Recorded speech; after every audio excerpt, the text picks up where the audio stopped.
Hello, you guys. How is everyone doing? Let's see, it's 7:30. We're gonna try to get off of here by 8:30. How about that? We'll try to be off here by 8:30. Off of here. Uh-huh. Let's see. Ooh, I like those boots.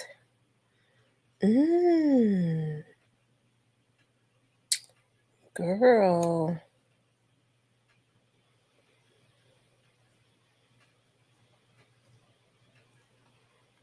I like those. Let's see. You want to make sure y'all hit the like button for me, okay?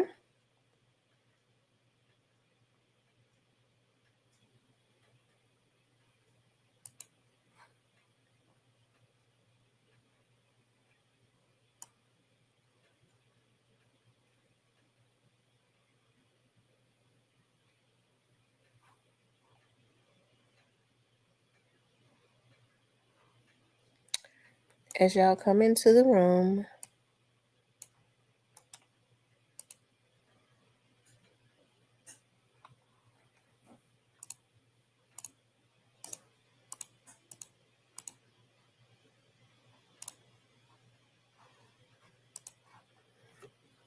Hey, the Black Barbie.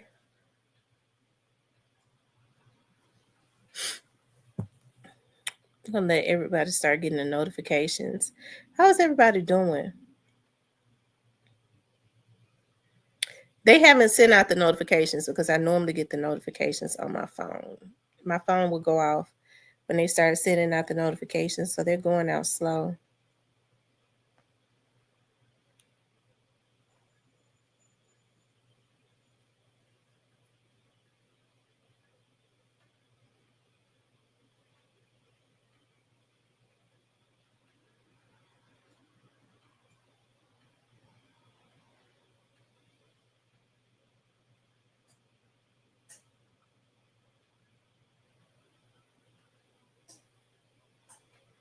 I'm doing really good, the Black Barbie. I'm just waiting for other people to start coming in so that we could talk about the two men that was arrested for the unaliving of two Memphis women, Fanniwillis and Leandriajohnson. Okay.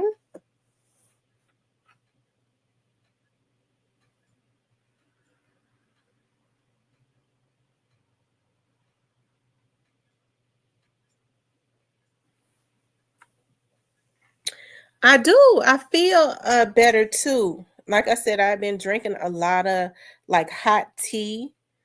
I've been drinking a lot of hot tea and yeah,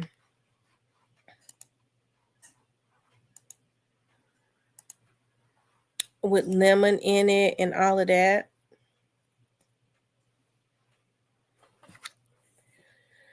Let's see, we're gonna get started in like 2 more minutes.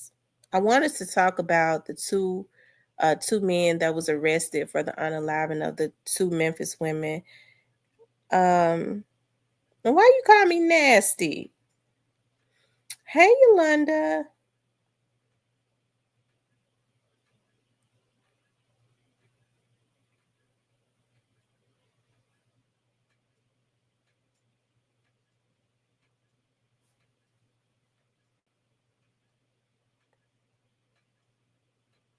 Hey, Jamal.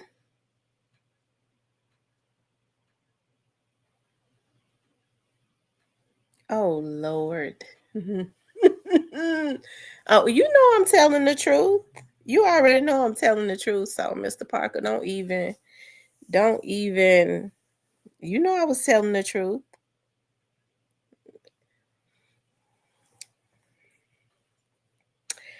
Anyways, you guys, we're going to talk about that. And there's a twist. Let me tell y'all something. There's a twist. Listen, I'm interested in seeing how deep the rabbit hole goes as far as these two women that was unfortunately had lost their life, right? I am going to talk about that. I'm not being accusatory as it relates to this. I already know, it's going to, when I put this out into the atmosphere, people gonna fish fillet it. I kind of give people root, they fish fillet what I say. But was it could have been mistaken identity. There's quite a bit of things that's going around, but when I first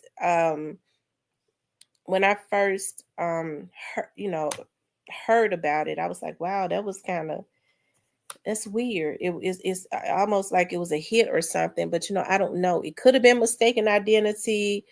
Um, it could have been, but I do know that Miss Ellen Granberry, um, she was the ex-wife of a young man, one of the young men who owned Mo Money Tax Services. Okay, Mo Money Tax Services was one of the biggest tax services around the southern regions, and I think they were so big because of the commercials that they would put out. It's on like a pot of neck bones. It Hey, we were all intrigued when it was tax season to see the commercials and stuff because they was hilarious, absolutely hilarious, right? And so um and so Miss Granberry owned she was very successful. She owned she did my hair one time years ago when she was working in the Hickory Ridge Mall. And she was a pleasant person, and she was successful. I mean, she was real fancy. She was real fancy. And I can remember when she and her ex-husband had gotten a divorce, right? And everybody was talking about because they lived in like a mini mansion. And so I remember this one of the security guys at the where my studio is. He came in. He was like, I was late because that Mo Money Taxes. I said, yeah, his wife, they got a divorce, and she had a yard sale that they had. I think he said she was selling the doors, like they had gold toilets, and she had a yard sale according to him, and she was selling the stuff out of the house for a little bit of nothing. And I do know that there was rumors about a very bad divorce, because you heard there were rumors, people said that he actually did a dirty, she helped him on his come up, because she owned a beauty shop and all of that. So she helped him in with his business. They were married. They had been together. They had sons and stuff. And once he got rich, because they got rich, according to the rumors, he started doing the dirty and all that. And I ain't trying to piss on the man or anything like that, because I don't know him. But anyways, when that happened, Mo Money Tax Services, allegedly now, Miss Granberry, Miss Ellen, was there were rumors that she was the one that actually contacted the IRS and started to, because she would know, she was his wife, and the feds, and let the feds know about the bad business deals. Now this has been a long time ago that Mo Money Tax Services was let's see, Mo Money Tax Services indicted. Hold on.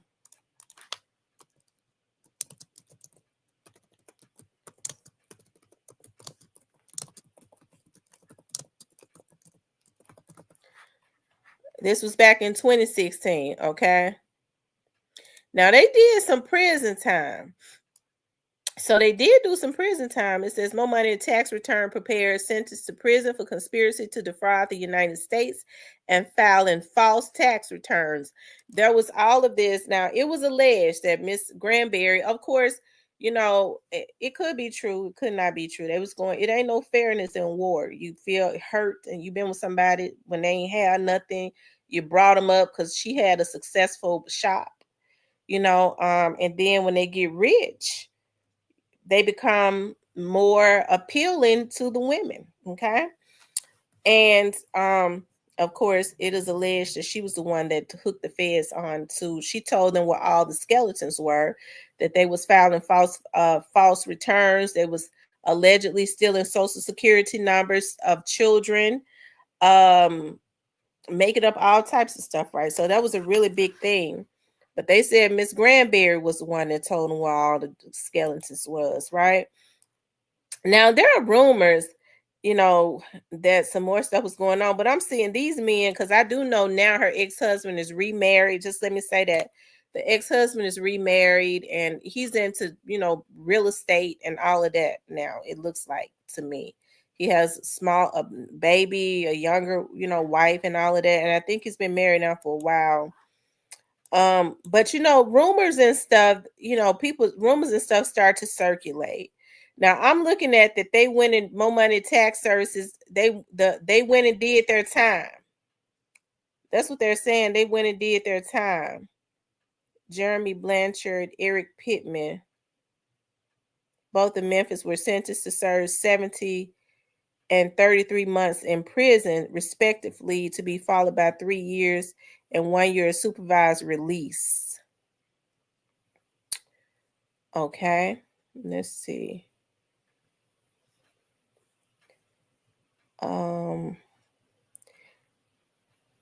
In this one, I don't see Marky Granberry though.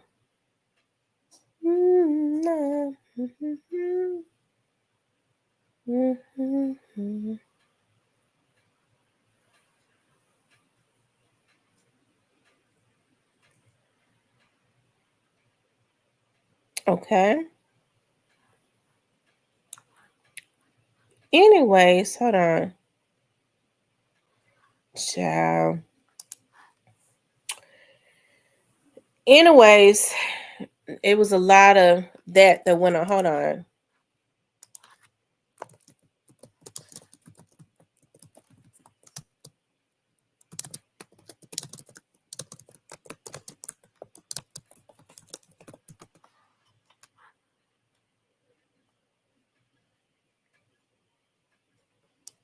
Hold on.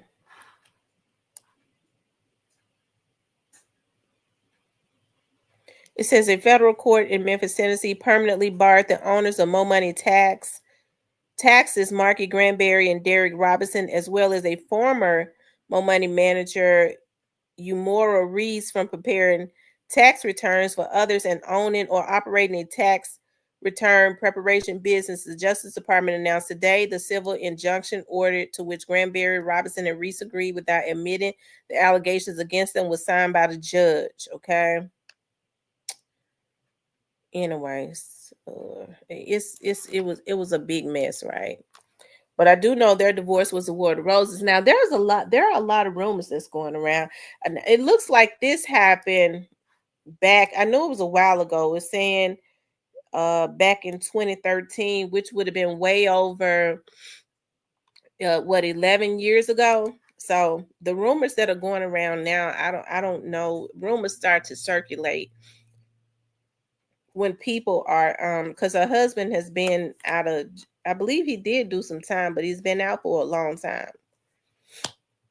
But like I said, rumors are circulating. You hear people say that it was some more stuff that was going on, and she was going to be a witness or something like that. But this stuff happened like 13 years ago or something like that, 11 years ago. Whereas now I do believe she was the one that did turn me in. I ain't gonna lie. I helped my husband to come up, and he get rich, and he start thinking he just gonna treat me any old kind of way. Yes, I'm IRS.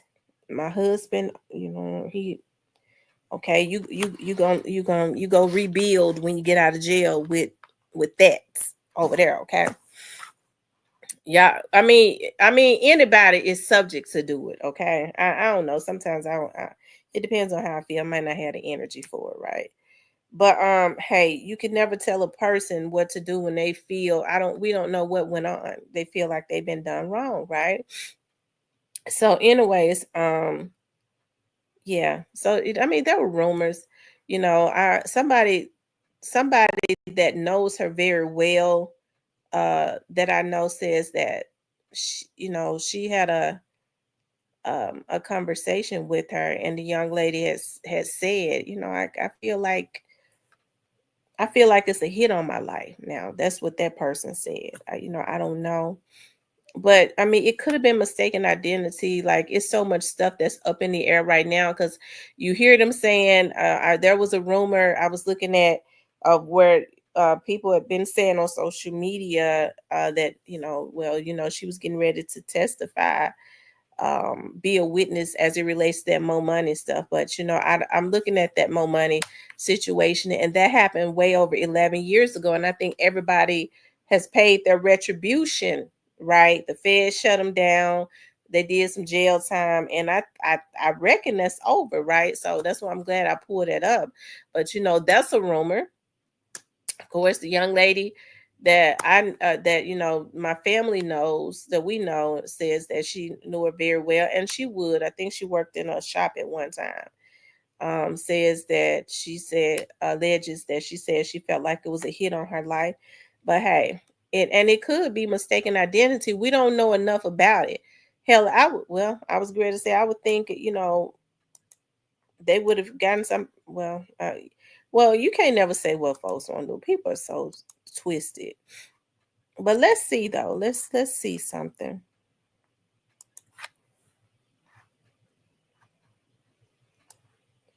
These are the two young men right here.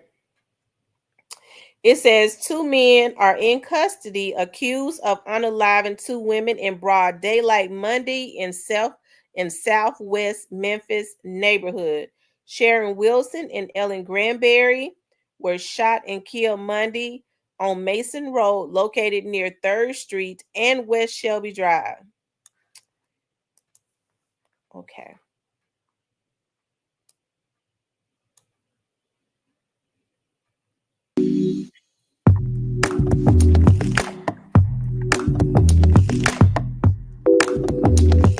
Two women gunned down in southwest Memphis. 48 hours later, no arrests. Good evening. I'm Joe Birch. My colleague Joy Redmond is off this evening. While Memphis police have not identified the victims, Action News 5's Stephanie Douglas spoke to a close friend who says one of the victims left a legacy in the Memphis hair industry, and she has this story.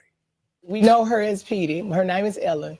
I met Petey when I was 19 years old, just started working in the salon. We worked side by side, tag teaming. And Dr. Barbara Love says for the next 3 decades, her friendship with Ellen Granberry evolved. Most of their time spent together behind a salon chair, perfecting their passion, cutting, coloring, and styling heads in Memphis. The first salon she opened up was called 1 in a Million. It was years ago. Everybody, mine was Be Lovely Beautiful. Hers was 1 in a Million. We both branched out, and she did a great thing. Very, very, now when I say very, very creative in this industry. She says Ellen was more than a beautician owner. She was a mother of 3 boys and someone who could talk a lot about life, including her highly publicized divorce between Marquis Granberry, former owner of Mo Money Taxes, which Love says she planned to write a book on. Love says someone who spent a lot of time with Ellen was her childhood friend Sharon. The same friend found dead alongside Ellen in the bullet-ridden car Monday on Manson Avenue. We're not going to ever know the full story. We weren't there. We don't know. My biggest thing is how she felt. What was the ordeal, that was going through her mind? Oh my God, I'm not going to make it out of this. Days after their death, Memphis police are still looking for leads to make an arrest. But Barbara says in the meantime, she's working on ways to honor her friend's legacy in the beauty industry. Something will happen. Maybe her show in her honor or something. That was our. I like Barbara. Barbara is a very nice person. She does a lot as it relates to, but I guess that's because that was last night. Today they have gotten them, but that was Miss Barbara Love. Barbara is a really, really great person. She really is. Let's see if I can go to,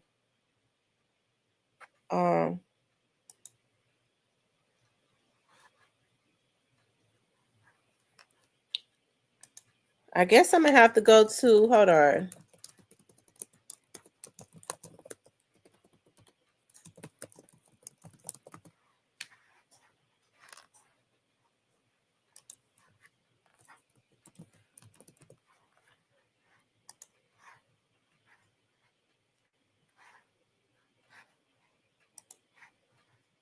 Blackwood News.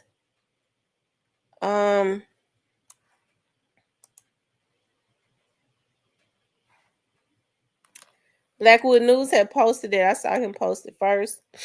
Let's see. I'm trying to pull it up. I can't understand. Let's see.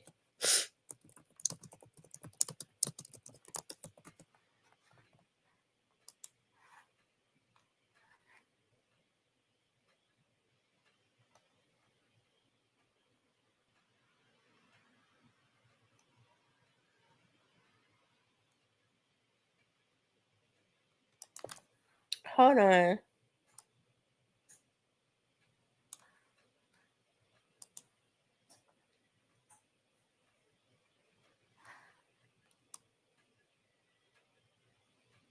It says 2 men police say are connected to an auto theft ring are now facing charges in a shooting that left 2 women dead. So they said that these men are involved in the auto theft ring. Hold on. Were they trying to rob them? It says Desmond Emery, 21, was charged with first-degree murder. Jonathan Rush, 21, was charged with first-degree murder and convicted felon in possession of a firearm. Oh, my God. According to Memphis police, Ellen Granberry and Sharon Wilson were found shot to death in a car in the 4700 block of Manson Road. Lord have mercy. It says, investigator says Emery and Rush were taken into custody shortly after the deadly shooting while Shelby County deputies were looking for a suspect in another homicide. Dante Edens, 19, was wanted for the fatal shooting of a homeowner on October 21st in the 7,000 block of Cutter Mill in Southeast Shelby Drive. Police said 48-year-old Fernando Jones was shot after he interrupted a group of car burglars. So these folks was just It says on December 16th, Shelby County Sheriff's Office Bratz, Shelby County Sheriff's Office K9 Patrol executed a search warrant in the 5900 block of Governor's Avenue. I believe it's Governor's Avenue, and took Eddings, Emery, Rush, Roderick, Danner, Eric Neal, Zabion, Gabriel, and Curtis Johnson into custody. So I remember this. They were just arrested and let back out. They was just arrested. This group was just on the news like the other day that they arrested them for what, some auto theft rings. So they got right back out. Remember, they were on the news the other day. They said they did a big bust and this group was arrested. Here is the young man right here. Here is the other one right here. And I guess they get right back out. And these 2, they're saying, are accused of killing the 2 ladies. Wow. And it didn't have anything to, it looks like to me, it didn't have anything to do with nothing other than them being violent because they had shot a homeowner.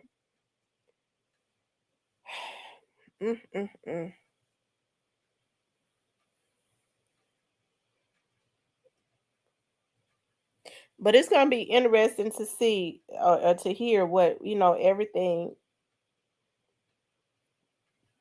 why they killed those women like that. Why did they do it? What was going on? Like, did they try and, I don't know. It's just, I'm sure for the police to have arrested them, they know. I'm sure they've given statements.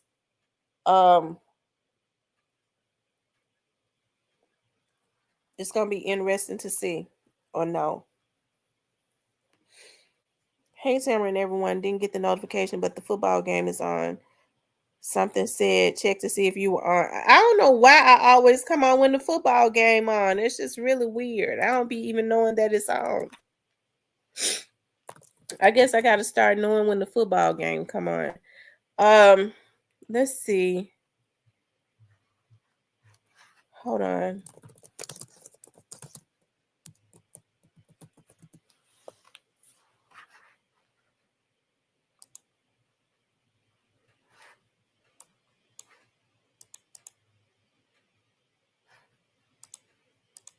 Hold on, you all.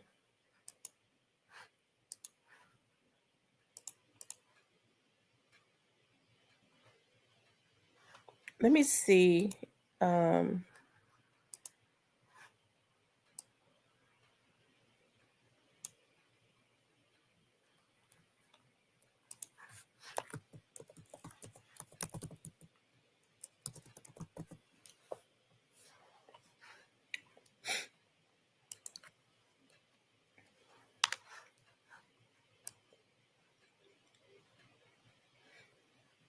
Okay, they have been charged.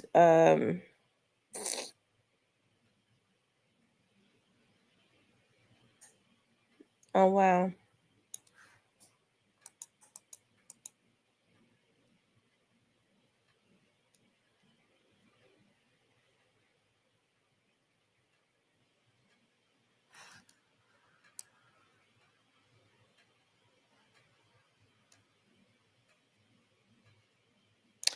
I'm trying to understand why they only got $100,000 bond though. That don't seem right. They charged with first degree, but they only got $100,000 bond. Hold on, let me see something.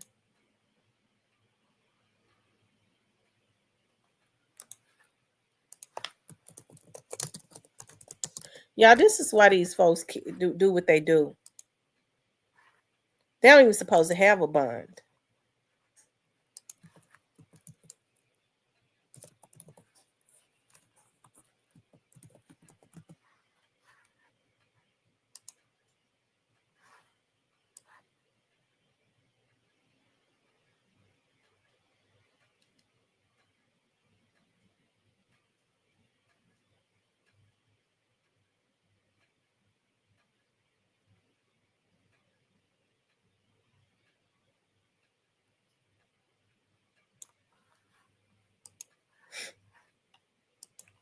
That's weird.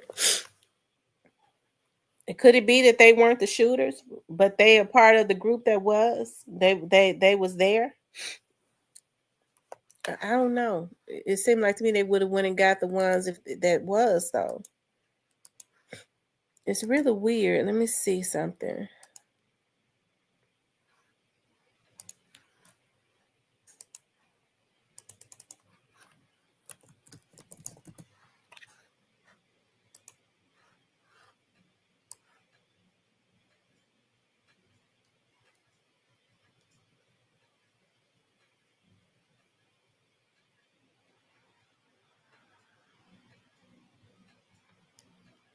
And the other guy's bond is only $265,000.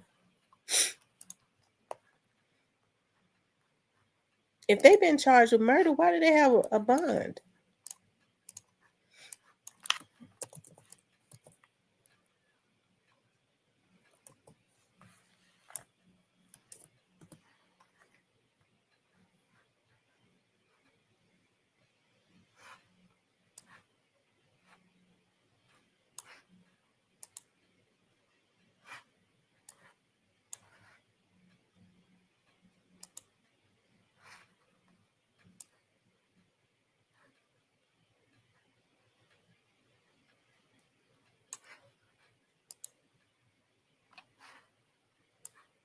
Hold on, you guys. Let me see something.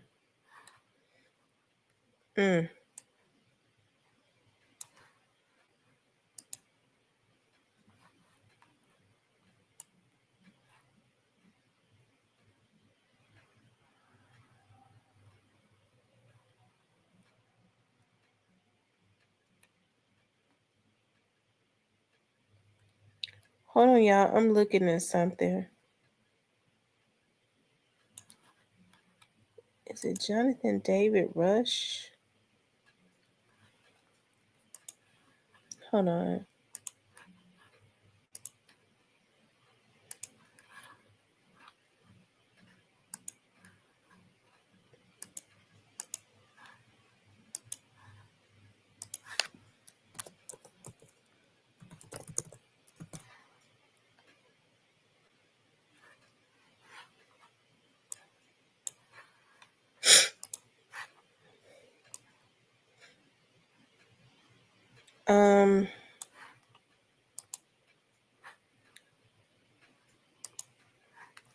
Yeah, I don't know what these people doing, but it's weird. Look like they both got buns. I tell you, these people, these same young men had already, they was looking for them for shooting a homeowner for interrupting them stealing his car or her car. I mean, I see now what's going on. It seems like the violent people like them, they want them to continue to stay out to destroy. So people just got to start taking matters into their own hands to protect themselves. Either that or get up off your asses and start figuring out who you need to get out of office and putting somebody in office that's going to change the laws. Because when you start talking about the police chief, all you doing is wasting your damn breath. The police chief police officers enforce laws. They don't make a fucking law. I keep trying to, I always, like, when I get on here, what I try to do is I try to educate, right? I'm not going to get on here with no buffoonery for no views or anything like that. And I be hoping that the Memphians would tap in, because the city of Memphis is up under attack. A lot of civilized people, hardworking people is under attack. So it ain't about, views and all of that. I be hoping, I don't mind the views, but I be hoping, especially as it relates to Memphis, a lot of the law-abiding citizens will tap in and listen to what I say. Chief Davis is not the problem. I've been saying this now for a very long time. Police officers enforce the laws that are put on the books by the lawmakers. So when you get your sign, okay, and you take your ass down there and you stand out in front of the police, in front of the police headquarters, you really, all you're gonna have is blistered up feet. That's not being proactive. If we're gonna have some change, we got to start with the lawmakers. And I think the issue is that we don't want to listen to who the lawmakers are, and it ain't the police. The police are law enforcers. So the lawmakers make the laws and pass the laws, and then the police officers have to charge you according to that. The judges go by the laws that are already on the books according to, and the district attorney, right? So then that would mean, who are the lawmakers? Okay, well, you need to start looking at your senator and your Congress people, right? You might want to start with your state representative. You definitely want to look at who put the laws on the books, such as the Congress and the senators, right? Okay.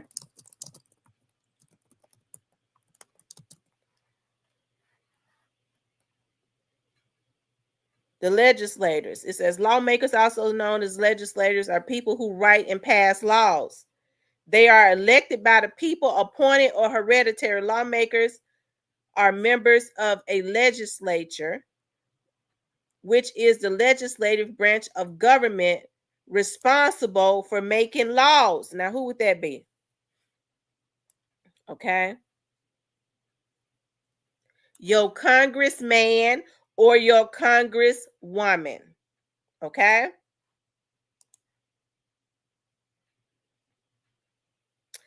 Each representative is elected to a 2-year term serving the people of specific congressional district. Okay.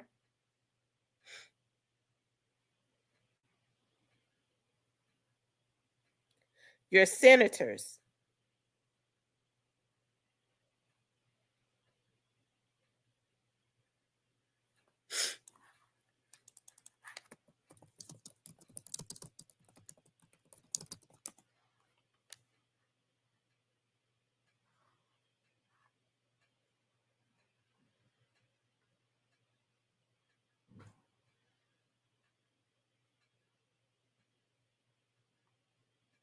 Okay.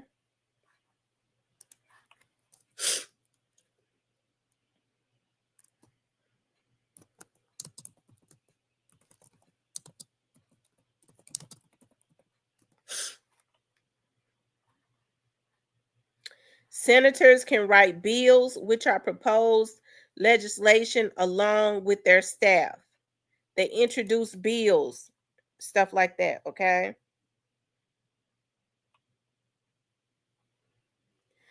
See, we got to get to the bottom of this, okay? We got to get to the bottom of it. So when y'all get through, when we going down there, stand in front of the police station, ain't nothing gonna happen. What you doing that for? They letting these folks back out of jail. Y'all, what? Listen, look, see, my nerves and stuff is bad. I don't like foolishness, right? I like people to be proactive. As much as I've said it, when CJ Davis leave, whenever that happens, they're gonna get another damn police chief that's gonna do the exact same thing. You know why? Because the same laws are gonna be on the books. That's why. Okay, the same laws are going to be on the books, and what they're going to do is they're going to hire more police officers to go out and enforce those laws that are on the books. The judges are going to sentence according to the laws that are on the books. They can sentence you from this time to this time, as it's their discretion, because the laws say that, right? So now what you got to do is start looking at the lawmakers and bullying them. Okay, because see, they love it when you go stand down at the police station and say that the police ain't keeping them in jail. You know, you say that's a damn fool anyways. They laughing at you because they already know the police don't have the power to keep nobody in jail. The police arrest them and drop them off and go on with their life. Right? That's all they could do. But when you start messing with them lawmakers, you start letting the senators and the congresswoman and congressman know we done found you out. We've been a damn fool this whole time. Y'all wanted us to go stand at the mayor's office. Y'all wanted us to go stand at the police station. Y'all wanted us. I mean, the judges, you know, they want you to, because the judge is gonna say, hey, I'm doing what I do according to the law, and they are.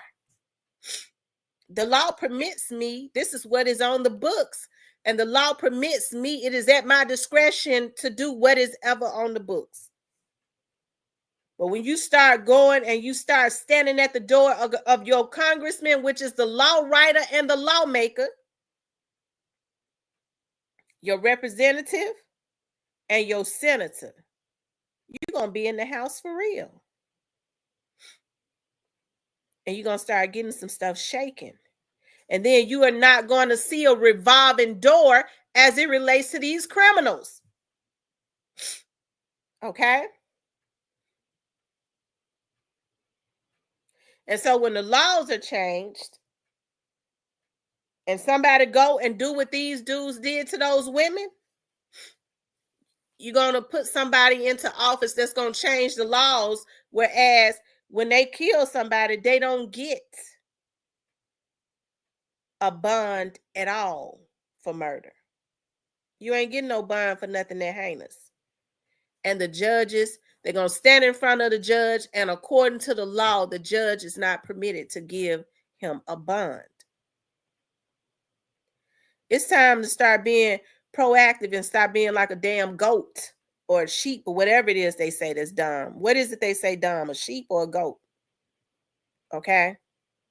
Because all we do is bah, bah, bah, and everybody just standing, running our mouths, screaming on every rooftop, loud and wrong. Chief Davis gotta go. She letting all them folks out bad, a bunch of damn dumb goats. And everybody laughing at us because we just ain't proactive and we don't listen. Okay? But I'm gonna tell you the truth. Start looking at your lawmakers, which is your congressmen, your Congress. When all of this stuff are going on, they ain't gonna say nothing. The Congress don't even want you to know that it is them that is responsible for this stuff. They're gonna continue to let you point the finger at other people. That's what they're gonna do. Okay. So it's time for a lot of this stuff to change, because if they keep giving them bonds, I mean, it's easy, you know, it's easy for a judge that ain't right to take money up under, or he friends with somebody's lawyer. I mean, he might be able to be bribed into giving his client a bond. But if the law says that if you are charged with first-degree murder, you don't get a bond, he can't take no bribe, because the law says that you don't get a bond. That's why I say we have to be proactive. Okay? They're not going to correct you, because the lawmakers want you to keep looking the other way and consistently reelect them, or not vote, and they get their family and friends to get out and reelect them.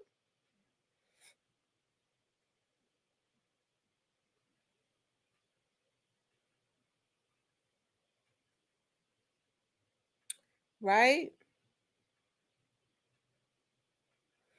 Now, if they was already just arrested for a ring, and then they just shot a homeowner because they walked up on them stealing their stuff. Why was they out to even kill those women?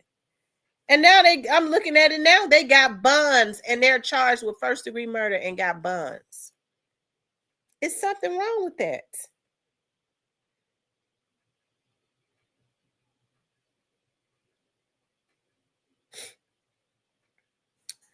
So, okay, who write the laws? Who write the laws in Tennessee?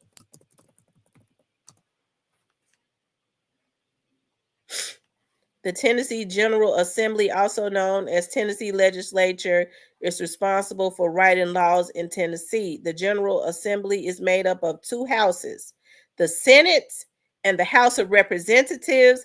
The Senate has 33 members, including a speaker who is also the lieutenant governor.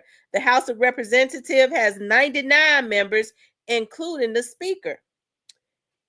Legislators are elected by popular vote every even-numbered year. Senators serve 4-year terms that expire on a staggered basis.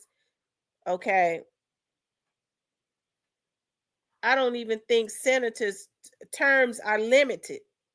See, every other elected official has about a 2-year term. I don't think senators have. They're not termed out. That's a problem. I don't think a senator like what Nancy Pelosi or whatever her name is should be die in the seat. That's a problem.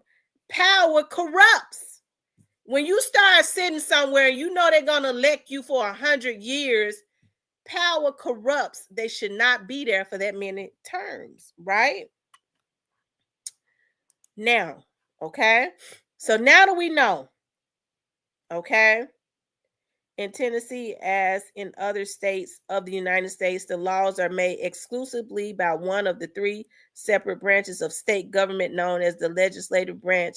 Legislative branch means lawmaking. The other two branches are the executive and the judicial. Okay. Now let's see who is the General Assembly in Tennessee. Who are these people? Because they're the ones that's screwing us royally. They making the laws where these fools can get back out.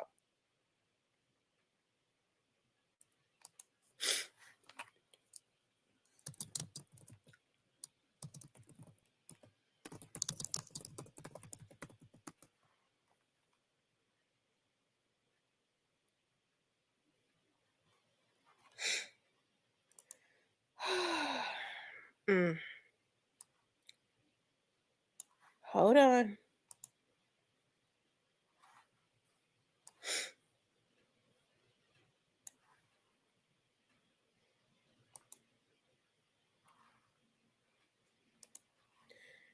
This is one of them right here. I ain't never in my life seen this man in my whole life. This is one of them right here.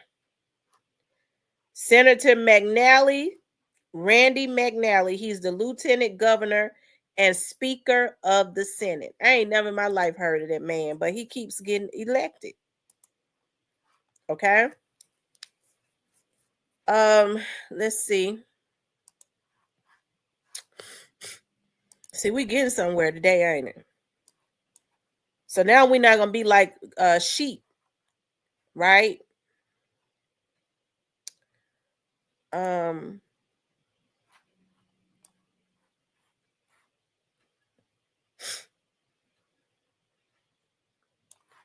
Here the House of Representatives right here.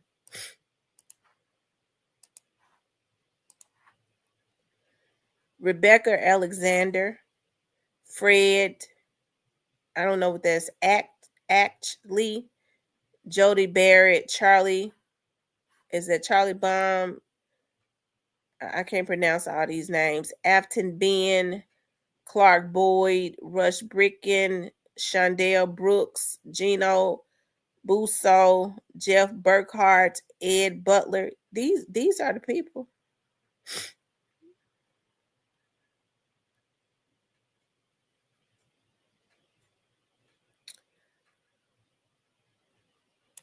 So these two right here, Antonio Parkinson and Justin Pearson, they're representatives in Memphis, right?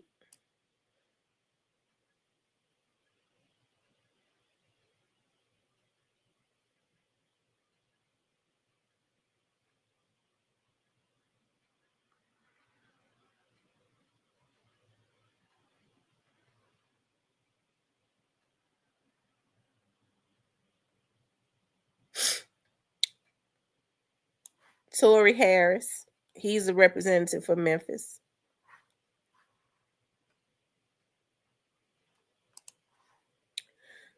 So now that's just a few. Now what do? Now that we know that these are the people that can change the laws to make them more stringent, right? If they can't, well then we just don't vote for them, right? I don't care who it is. You have to stop voting for people based on name recognition and because they black, right? But see, we get so comfortable with being finessed. And that's why don't nothing change in our community. You know, I don't like Tamara. Why you don't like Tamara? Because she had thing, she's something. Look at how she talked to us. Yeah, but she sure gonna tell you the truth though. And it's gonna help you. Somebody else, oh, you know, this, and that, and I'm gonna do this, and I'm gonna do that. Here, girl, take this boiled egg. I got one for me and you too. Girl, I'm gonna vote for them. Why? They gave me a boiled egg. Just finesse you out of your damn vote. And that is what is going on in our community. We like being finessed. And then the people get the vote and tell you to kiss where they can't.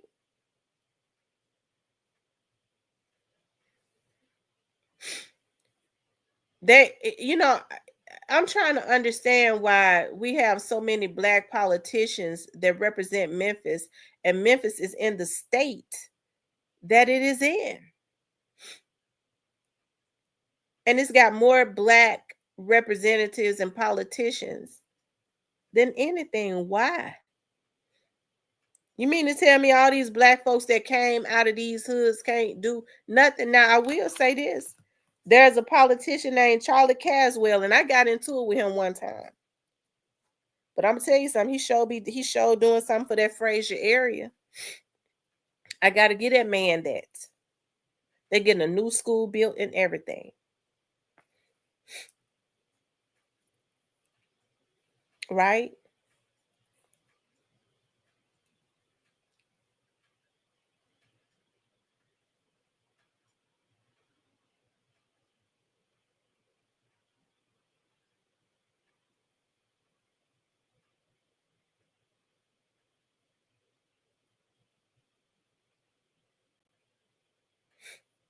But I think it's a shame, what goes on, and we have to vet our politicians. We have to vet them because a lot of them take money up under the table to not do nothing.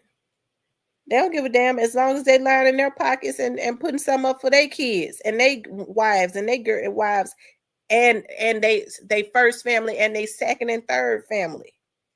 So who are you? You just got to be dumb enough to keep voting for them. That's all they want. And so that's what's going on. A lot of us are being sold out. The communities are being sold out by folks that look like you. But the sad thing about it is the people just keep on reelecting. And why are you reelecting him? He ain't doing nothing. I just like him. I like them shoes as he be wearing. Okay. Oh, okay. Well, and then you can't really tell our people nothing. You start trying to open the eyes of people, they'll hate you. My dad once told this story. I wish I could pull that video up. Ooh. My dad was talking about how when Miss Crenshaw, who was a leader in the 60s, 70s, and 80s, a lot of people don't know because she was she was an outspoken Black woman, right? She was outspoken. Hey, Don, you doing okay? She was an outspoken Black woman. And so my dad said that she was talking, this guy asked her, Miss Crenshaw, why do you go so hard for Black people? Don't you know the very Black people that you're going hard for? They ain't no good. The white people that you're fighting against them for, a lot of them are in bed with them in back rooms while y'all out there risking y'all lives and fighting.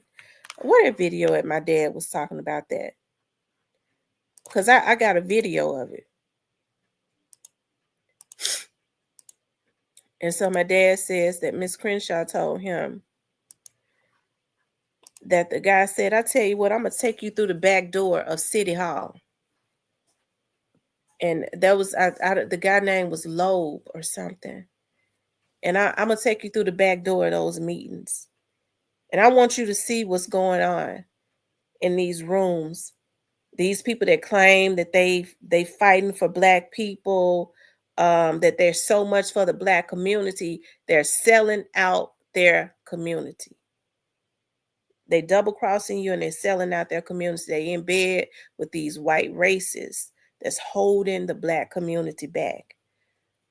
And my dad said, Miss Crenshaw says that her and the other guy, they went.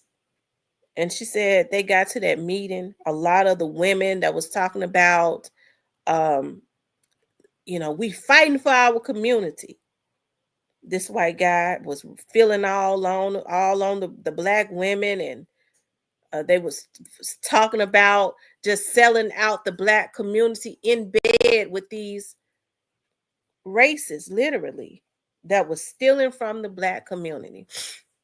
And my dad said, Miss Crenshaw said that the Black guy said, Miss Crenshaw, you can continue on the fight, but I can't do it no more. I'm not gonna do it. It was so disheartening to him. He said, I can't do it no more. I don't know who to trust. I'm just gonna do what is best for me and my family, and I'm gonna go on with my life. And that's what he did. But Miss Crenshaw continued to fight. And Miss Crenshaw, a lot of these Black ass motherfuckers, excuse my French, around Memphis right now don't even know that one of the reasons why they're able to have extensions on their light bill. Miss Crenshaw, who was a wealthy Black woman at one time, fought Memphis like gas and water. She fought Memphis like gas and water until she was destitute, right? Because every month Black people was sitting in the dark. There was no extensions on their light bill. Black people, they were the ones, the poorest ones, okay? And Miss Crenshaw got out by herself and fought, and she won. And Memphis Light, Gas, and Water had to start giving extensions on light bills, meaning they could pay some of their light bill this month and make arrangements to pay the rest of it. That Black woman exposed everything. When she saw that, she exposed all of the Black politicians, all of the Black preachers. She went and stood up at City Hall, called them out, and exposed all of them. Miss Crenshaw taught my dad politics, and she was his mentor. She stood up and she went to City Hall and called them all out, exposed all of them. She was brave. They tried to write that lady out of history. My dad started putting up all kinds of when he decided he was gonna continue her legacy on, he started putting up all types of billboards and stuff, something I'm getting ready to start doing again. With Miss Crenshaw, he put Miss Crenshaw on there, and then he put me and my sisters on the billboard saying we're continuing the fight.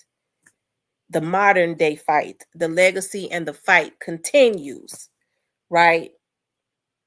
And so a lot of those older people was calling my dad and saying, I'm so glad, and that's why I hate, that's where jealousy and stuff comes in, because when people started calling my dad and they was like, why don't you get your daughter Tamara to come and speak at our church? What my sisters couldn't understand was, and I hate to talk about this, but I got to talk about it because jealousy divides.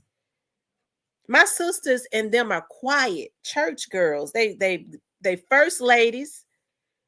I bring the drama, okay, in a good way, because I'm more outspoken, and people want to hear that. They want to hear what you got to say when you bring it right? And so they started saying to my dad, well, why they want Chrissy to come, and speak? We speakers too.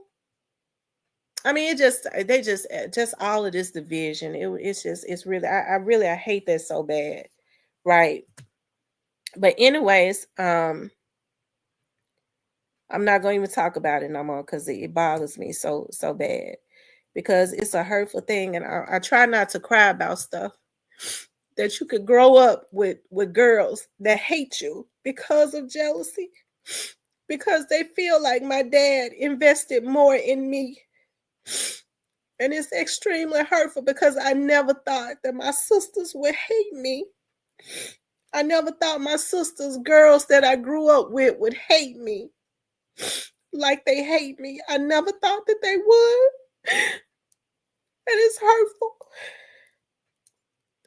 And so they didn't want to see my stepmother couldn't stand the fact that my dad spent so much time with me investing knowledge in me. She'd rather see everything destroyed. And the fact that my sisters, we blood sisters, and you can say that you hate your sister, it's just sad that people allow jealousy to divide when there is a bigger issue. With all of the work that my dad did for the Memphis community, they allow jealousy to destroy everything. It's so sad. It's so sad. I did everything I could to include my sisters. I did, but what my sisters didn't understand was I was on TV. My dad had got me a TV show, so I was the personality. People they was used to looking at me.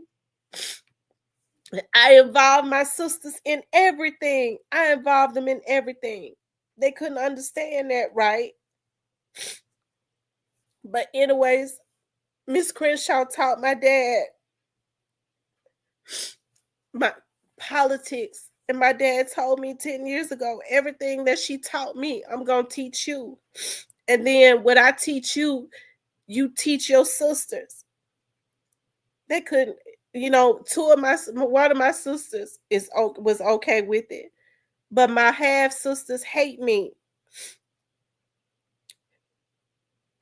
And it's really sad. I think about our community, and if you could hate family because of jealousy, we look at how people just gunned down Young Dolph, got in them, sent them boys over there to kill Young Dolph.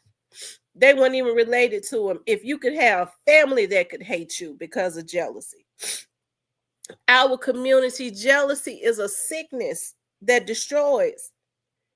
There's a bigger issue. My dad put blood, sweat, and tears into to helping the Memphis community for over 30 years. For over 30 years. And it's a sad thing that you can let jealousy divide it and say, well, we don't want no parts of it because he invested everything in her. And rather than let her lead, that's a betrayal. We don't want no parts of it.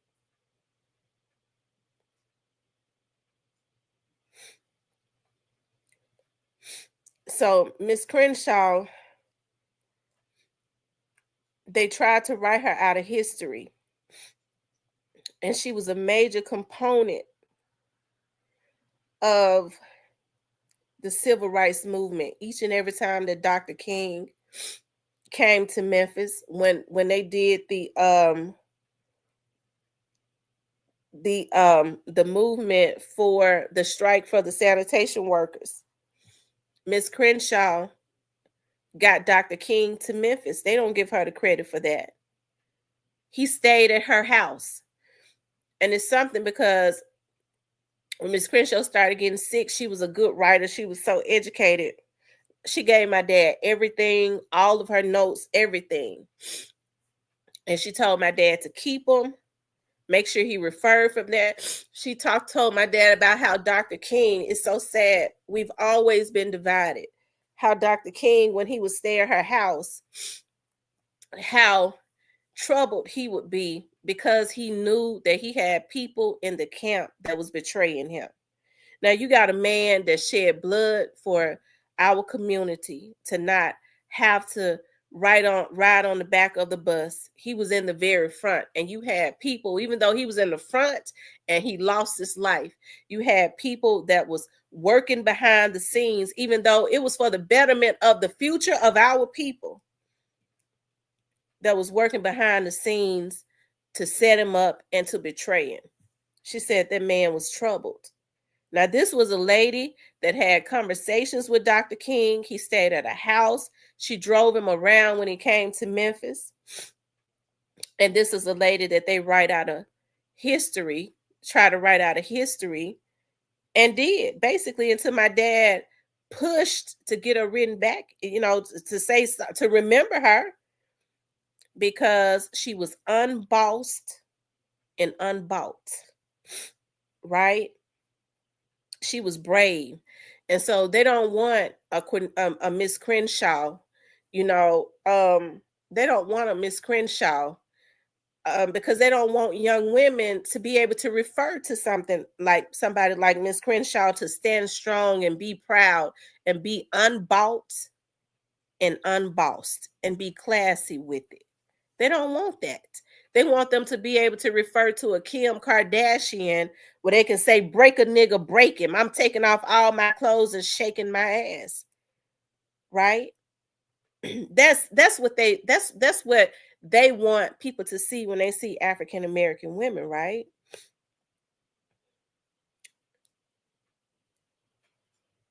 But our community has a sickness as it relates to jealousy, because even on here, I never thought that I would have to be going back and forwards with men, because I've never had to compete with men. I don't compete with men. The men that I grew up around was a lot differently. But I think it's just been as of lately that I started to realize you're dealing with folks, women and men from all different walks of life.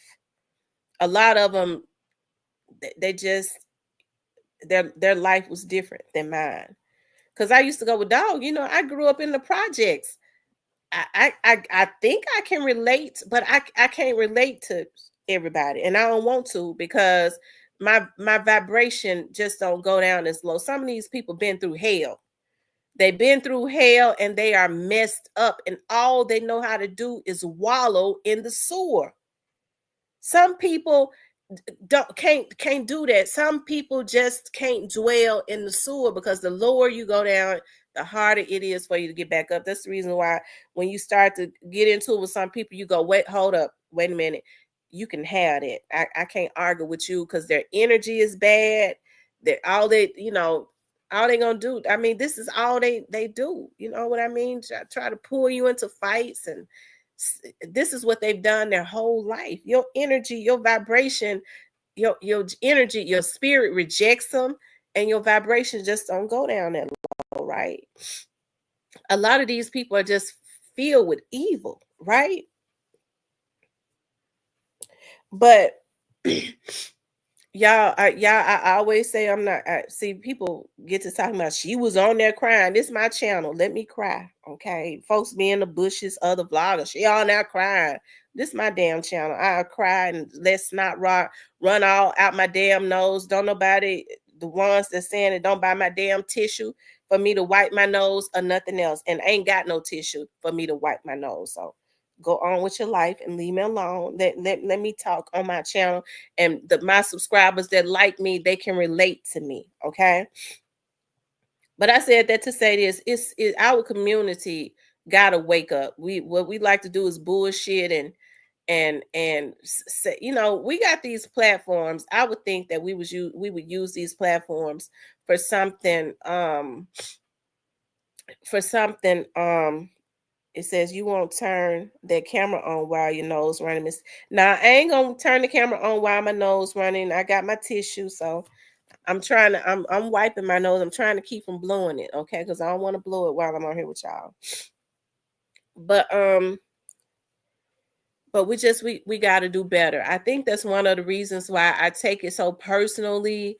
Like, number one, what happened to young Dolph, right?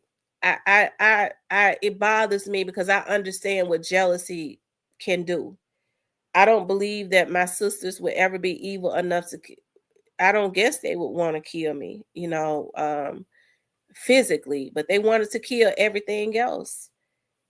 They just can't stop me, because I carry the spirit of my dad. I still everything. He still taught me everything. I got all of that. He imparted everything into me. And I was always very open to imparting everything. My dad was sick. He imparted it into me, because I ain't married. I had more time to spend with him.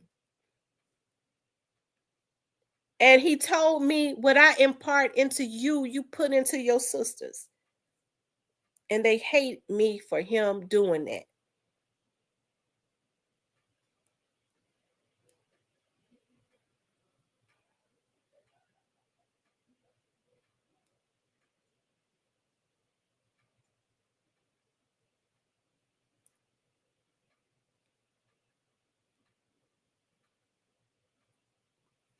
So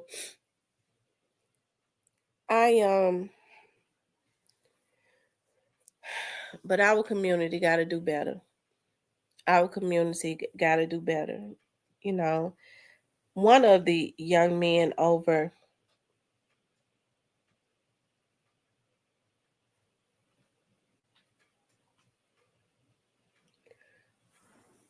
that was weird.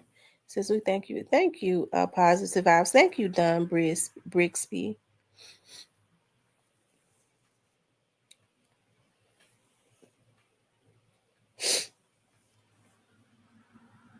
But one of the reasons that I take it so personally, what they did to young Dolph, is because I think jealousy is a disease within our community.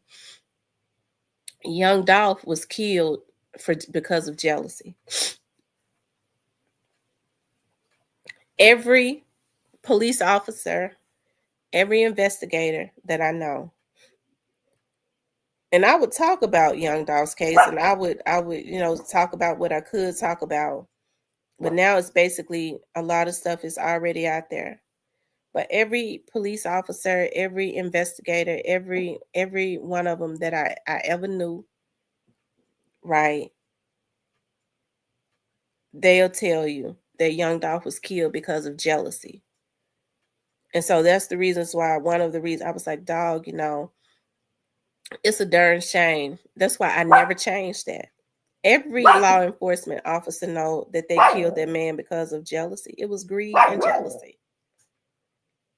And they tricked straight dropping them into believing that they were going to be famous, right? So that's where the greed comes in. Because they never was going to make him famous. Be quiet. But he was mainly killed because of jealousy. Okay. And that's why I get so mad when you hear me start cussing and stuff. It makes me so mad that our community is just so infested with jealousy, like just hate all the way up, across the board. Like there was no reason for them to plot and kill that man. It was just no reason for them to plot and kill him because he was great. And then sit up and laugh at his artists. And you know what was so sad when I first started looking at, that's why I know what was going on back in the 60s when I would hear my dad talk about what Miss Crenshaw would talk about how Dr. King would be vulnerable and open with her. And no, Dr. King was not messing with Miss Crenshaw. Miss Crenshaw was older, a lot older than Dr. King, even back then in the 60s when he would come to Memphis to do marches and stuff. He was staying at a house. So when folks say, well, Dr. King, they said, he was messing around. I don't know how they know he was messing around. Okay, the FBI said it. The FBI should have been trying. No, don't get me started with that, okay?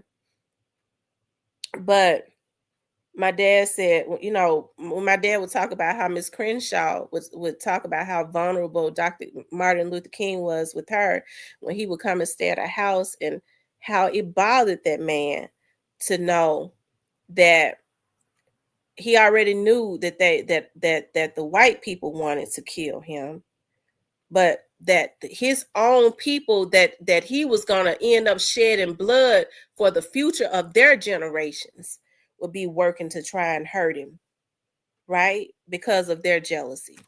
That's the exact same thing that happened to Young Dolph. That's the exact same shit that happened to me on here. People was jealous of me having contacts at the police department. I worked for the police department before I ever even knew these damn fools on here that was messing with me. So how did they ever think that they could ever take that away from me? So that's what jealousy do. Y'all see a lot of the stuff and still have some type of damn obsession with me.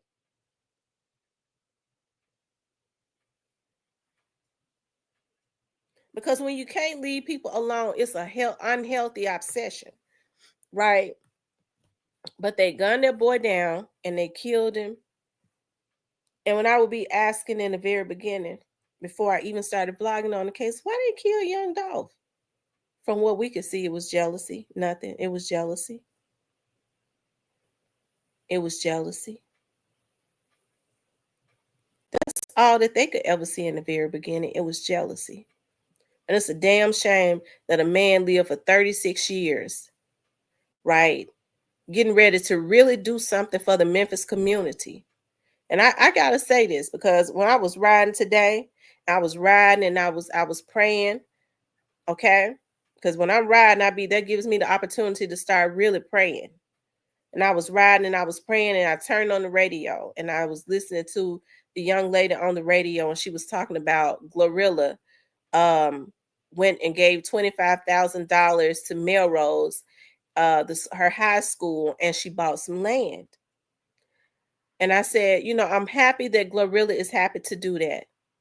But it seems like to me, the same people that took young Dolph out, took him out, and then got their artists copying his blueprint. They couldn't stand to see him over at the cancer center giving $25,000 2 days before he was killed.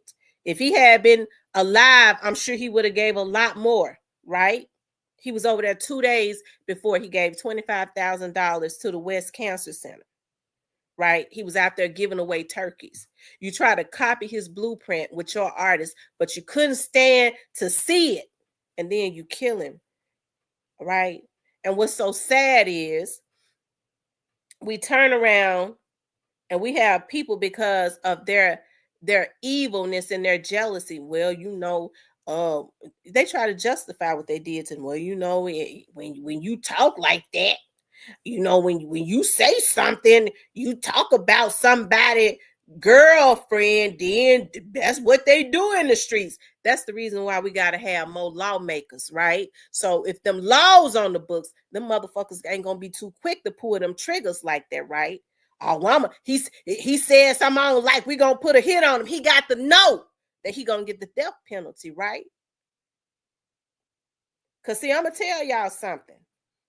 I've been working in the criminal justice system for over 20 years now. A lot of these Negroes would rather die than go do time. You know why? Because the real gorillas and monsters are in jail and they scared to be in there with them. They would terrorize innocent people out on the street all day. But they can't go back there with them monsters and them gangsters that don't take too kind to them killing women and children, okay? They'll beat them to a pulp. They can't be back there with them. No, just gonna kill me. That's why when they know they're going, they be doing anything to die. I can't go back there, even though I'm terrorizing innocent people on the street. I'm bad on the street because I got this high-powered weapon. But them dudes gonna serve me when I get back there. They ain't going home no more. They ain't got nothing to lose. Nigga, they'll shank you if you look at them crazy. You can't much even look up.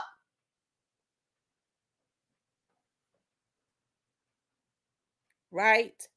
So that's why I say, don't let them be out on the street terrorizing. Tell the police so they can go do time. They'll go hang themselves. I can't go do no time. Why? You a gangster though. You killing folks. You gunning down young Dolph. You a gangster. I can't go back there with them go. Yeah, but you a gangster though. They don't want to go do no time.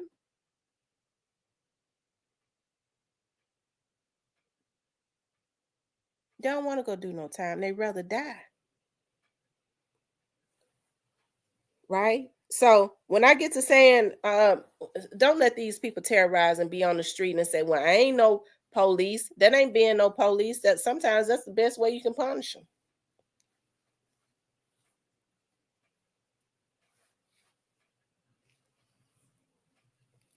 Tennessee got the death penalty. The laws are just so terrible. You can't even hardly get them to convict them for it. But listen, Straight Drop got that time he got, and that lady sentenced him so quick because she hey, she did what she was supposed to do. She did what she was supposed to do. She did it, and she did it right. I hate Straight Dropping them mess their lives up. It hurt me as a mother to see Straight Drop sitting there rocking back and forwards. I believe that, we know he got a mama. She was looking at her child more than likely on TV. I know it had to hurt her to see her son sitting there looking like that. All of that because you had a bunch of other people sending this young boy out. He was a young man. He was old enough. He knew better. He should have known better. He knew right from wrong, right? But they instigated this and they sent him out. And look at what happened. And the sad thing about it is, if they don't get all of them, they're gonna wait till this die down. They're gonna start sending some more out. As a matter of fact, anyways, don't get me started because they, and then we gotta clean drugs up in our community too. Because it's just, these folks see what just happened to Straight Drop. And they think they're gonna be able to take money for hits and get away with it. It's crazy. I'm talking about still doing it.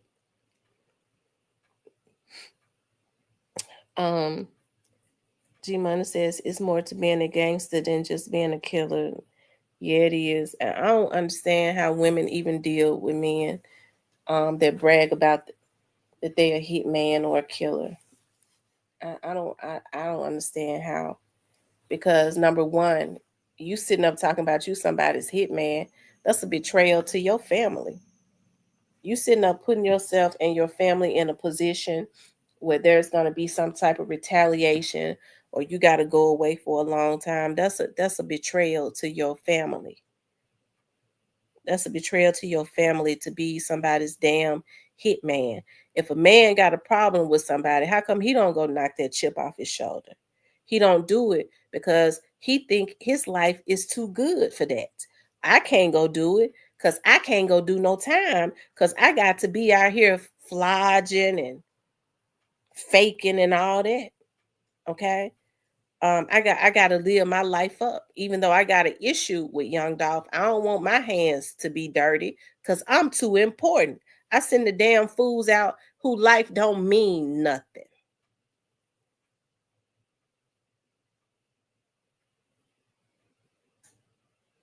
He said, and Cornbread damn sure fool if he think he ain't going down suit.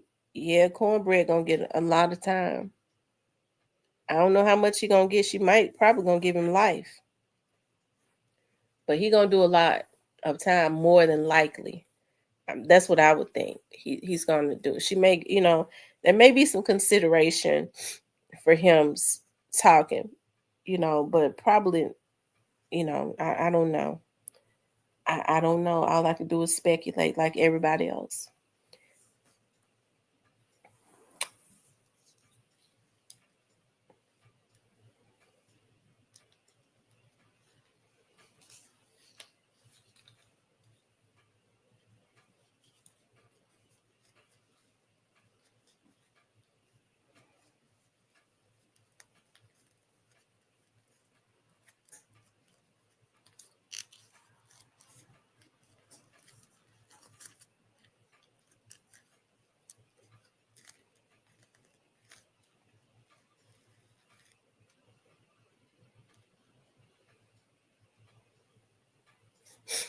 I'm thinking about one day we used to have meetings on Saturdays. Me and my dad and my sisters would always meet at Cracker Barrel on Saturdays to talk about business, right? And so I remember my dad, we had a meeting, and my dad said, he had his agenda, of course. And my dad said, so this is what we're going to do. This is what I got in mind. This is what we're going to do. He says, what I'm going to do is I'm going to put some money. Y'all do know my nickname is Chrissy, right? My dad says, I'm going to put money, and I'm going to get some more people to put some money behind Chrissy, and we're going to run her for office, right? He says the only way that we can start to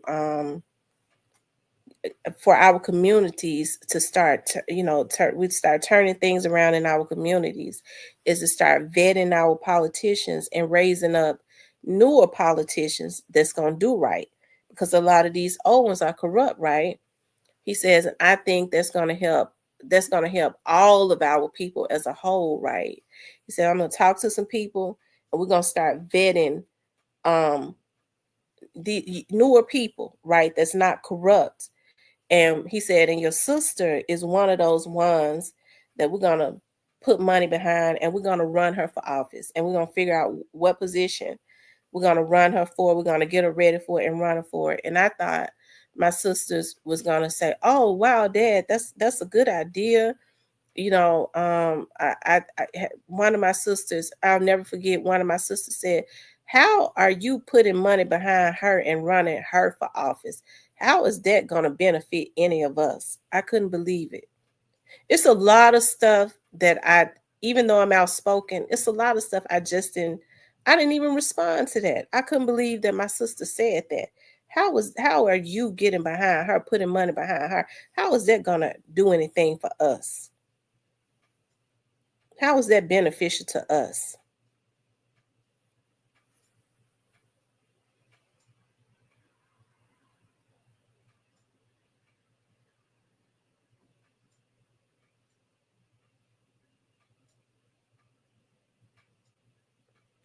If it had been anybody else, she never would have said nothing.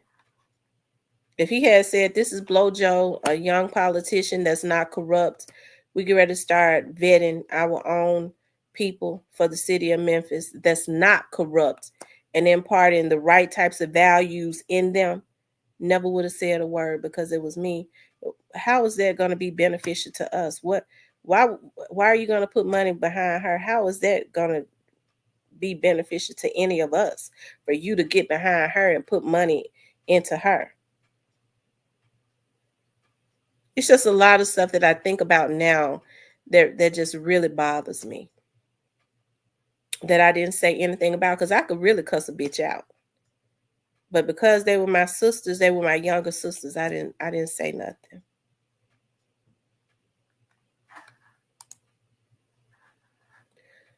I guess it just makes me mad because I feel like my dad was doing the best he could. His health was already failing, and he was really trying to continuously do some good things. And instead of them being okay with it, they started trying to make my dad feel guilty. My dad had always funded the right types of politicians. So what would be so different about him doing it for his daughter? They never said nothing about him when he got behind other people and funded them.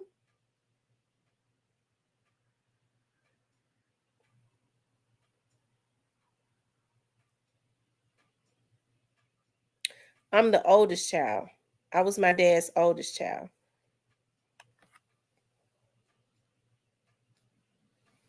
I guess I just need to stop talking about it. It's just a lot of stuff that I didn't talk about. I didn't even start talking about this stuff until now. And my dad been dead almost 2 years now. Going into March, it'll be 2 years, and I still can't believe he dead.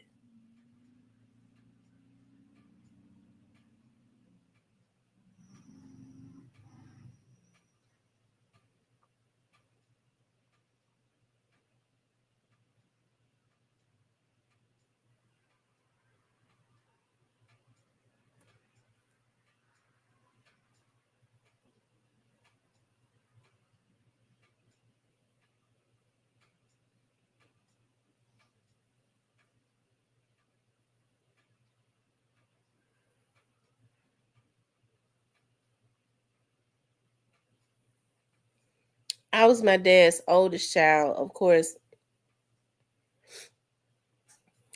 those particular sisters has, you know, they got a different mother from me.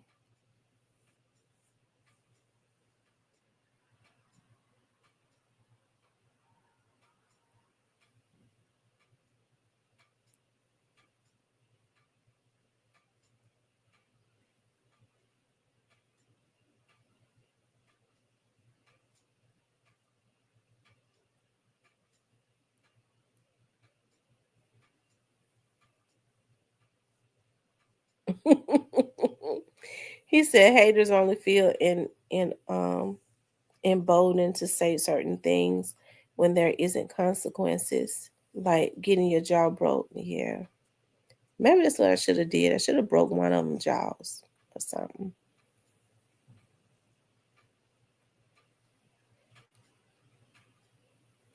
I do know this. I'll never have a relationship with them. Those particular sisters, I don't never want anything to do with as long as the day I live. I won't be showing up at their funeral, and I don't want them in mine. Um, let's see. Anyway, y'all, I know I got into so much stuff, y'all. I just be having so much stuff on my mind. Like I said, I was praying and I was on my way to an investigation today, and I just got to praying. It could have been. I was out in the East Memphis area. I typically don't even like going out to East Memphis. How many sisters do I have? 5. I have 5 sisters, and those 3 sisters got they got different mamas.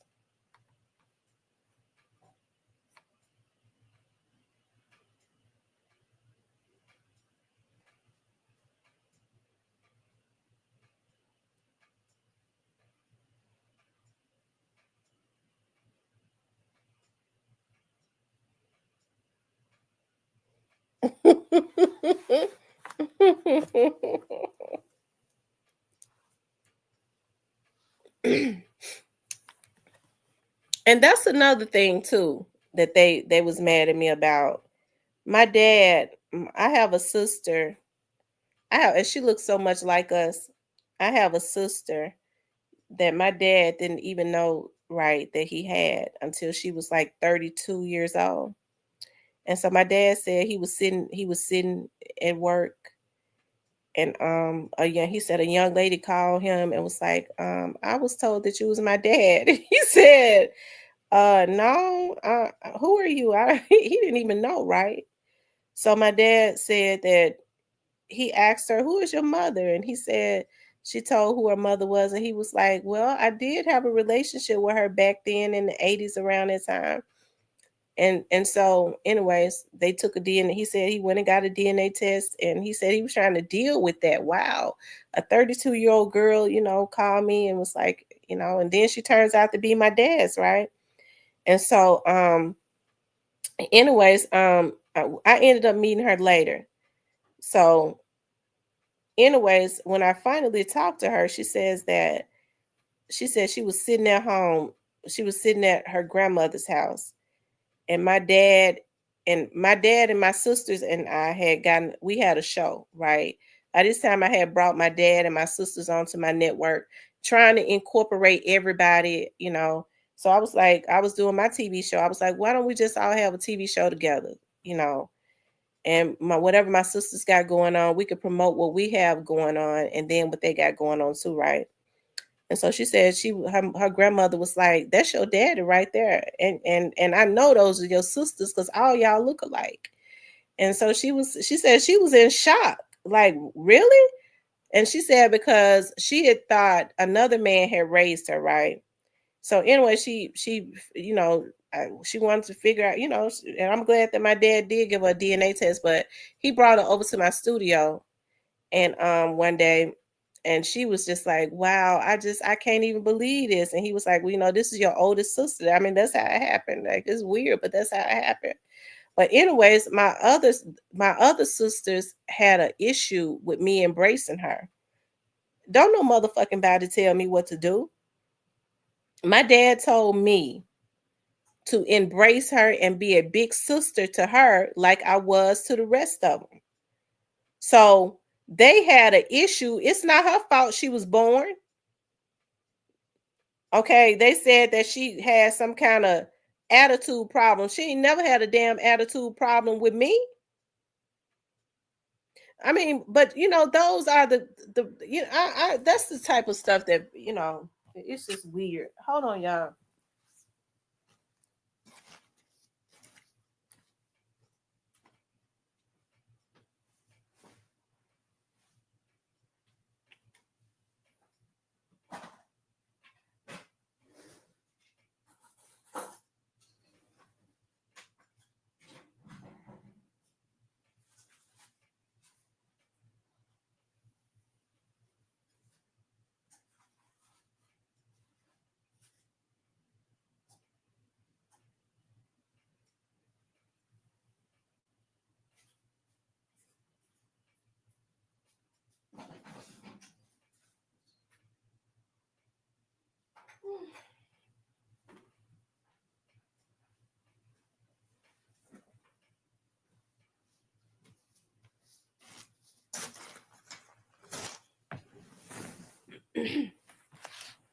Okay, y'all, I'm back. Since my sisters and I have never been like that. Plus, we knew better, and it's still right. I mean, I guess I can from from their standpoint, I guess I could understand because he was, I guess from their situation, but I don't know. But I'm never going to. Situation is a little different with me because I'm his oldest daughter. So me and them don't have the same mama. So I guess they would feel a certain way because if their mother feels a certain way, I guess I can understand that, but it's still not her fault. And I'm not mad at my dad about nothing. I never will be. My dad was my road dog. That was my ace, boom coon. So um it said jealousy is a mofo. It will consume people if they let it. Yeah, people. It's a lot of they're gonna. It's a lot of people that's gonna reap what they sow. I might be a lot of things, but I don't have a bad heart. I'm not phony either. I'm not gonna go hide behind God and be slobbing and falling all out in church, and then literally hating my sister. That's real weird to me.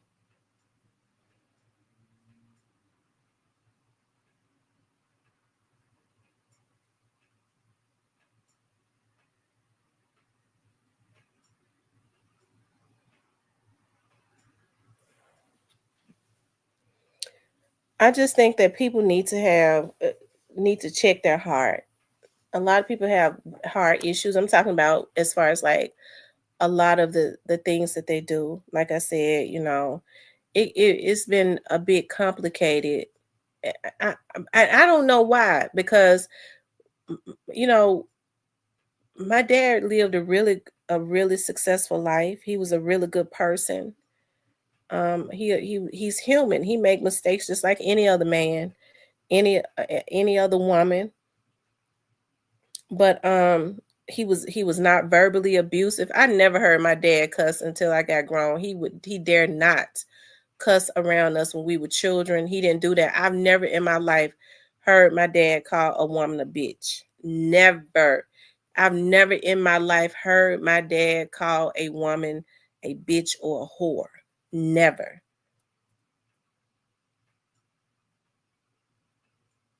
He worked hard. He came from North Memphis from nothing and got everything.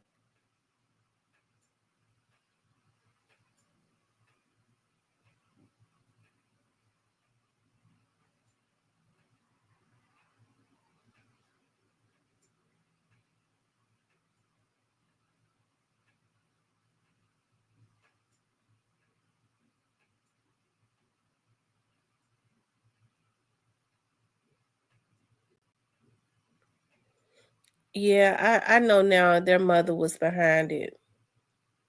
Their mother it was behind a lot of those bad emotions.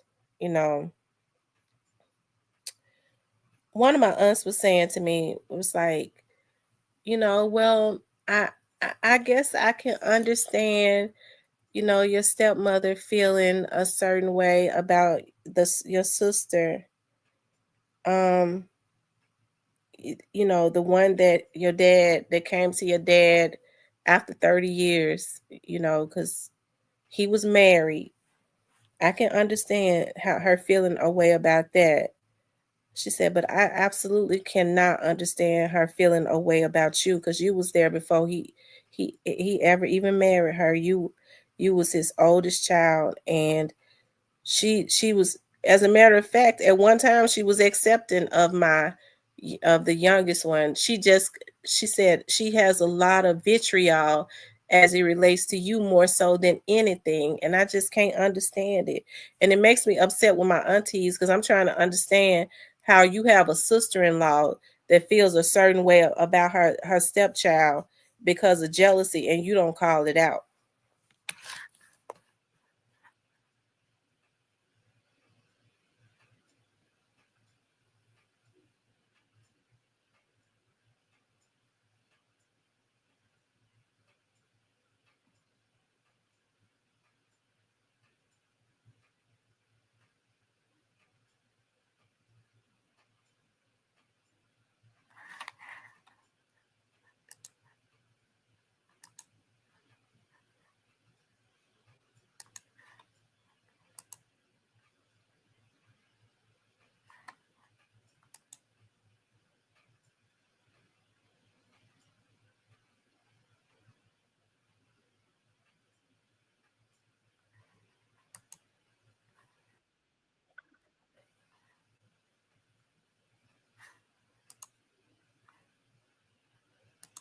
Hold on, y'all. I'm looking at something.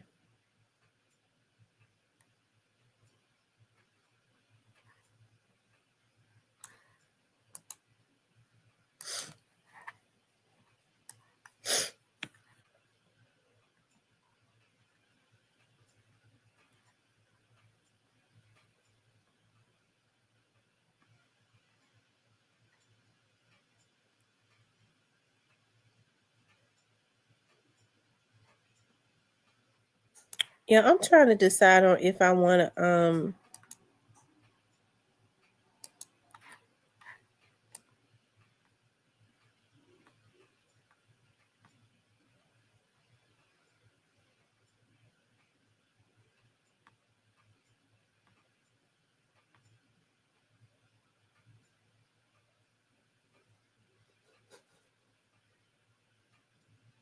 hold on, you all. Okay, I'm back. I guess me just unloading. Sometimes I feel I don't know, maybe y'all my therapist. It says, I know for a fact my daughters feel like that about me. So if I don't do none right, I know I did a good job raising them. You know, I really admired the hardworking man that my dad was. I think he worked himself too much though, because as soon as he stopped working, he died 2 years after, like a year or so. And I think it's so hurtful to me because my dad worked all those years. He worked so hard. And then when he get the big reward for all of his hard work, he die off and leave it. That's why I tell people, and that's the reason why I always just I give myself everything I want. If I think I want it, I get it. I go, maybe I shouldn't. I go, well, hell, I'm gonna get it. Can't nobody whoop my ass. I'm gonna buy it. It's my money, and I'm gonna enjoy my money. I'm gonna do whatever it is that I want to do, because we don't know when our day is up. Like my dad, I remember I said to my dad, because my dad was like, I'm gonna retire. And that's what he was doing. He was investing in stuff, because he was like, I'm retiring, and I'm going to I want to invest my money in some stuff. And my dad had he had been an elected official. He got elected more times than anybody in his position. And it hurt me so bad, because I told my dad, I said, Dad, I was like, he was like, 30 days after I retire, they got to write me a $1 million check. And I said, Dad, what you going to do with all that money, right? He was like, my dad already made a lot of money. So I guess that wouldn't, it didn't mean nothing to him. He never wore name brand shoes. He never wore name brand clothes. Because for Christmas, I would always buy him like sweaters, like name brand, like name brand sweaters and stuff. And he would look at it. He would take it out and look at it and he'd laugh, and he would wear it. I would buy, he liked jogging suits. So I would buy him name brand jogging suits every Christmas. And he would go, why you spend your money on this? You could have just got me a regular jogging suit. You could have went to Walmart and got me a regular jogging suit. That's why I buy my jogging suits and stuff from, right? That's why I know people with money don't spend it frivolously, okay? Because my dad made a lot of money. And I ain't never seen him with no Nikes on. I've never seen him with no Reeboks on. I don't even know where my dad got them Bobos from, but I don't know who sold them. If he got his jogging suits from Walmart, I gotta assume he got them shoes he was wearing from Walmart, because I don't know who made shoes like that. I mean, I don't know where that man was getting them shoes from, but I mean, the name of them I'd never seen before, so I guess they did come from out of Walmart. But he said he got his pants and jogging suits and stuff.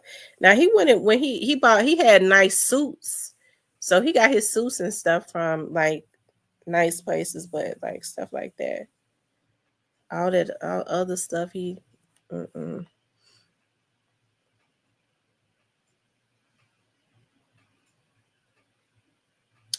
And so I was like, dog, he get his reward. And if you ask me, $1 million wasn't enough money for all my dad did. All that he did for people, all the fighting that he did for the Memphis community, that was not enough. But because it did a lot of wear and tear on his body. It made him sick. It wore him down. Dre says, when you get in tune with the spirit, fleshly things don't matter. You just want to enjoy it. That's so true. You just want to enjoy life. That's all. I tell you.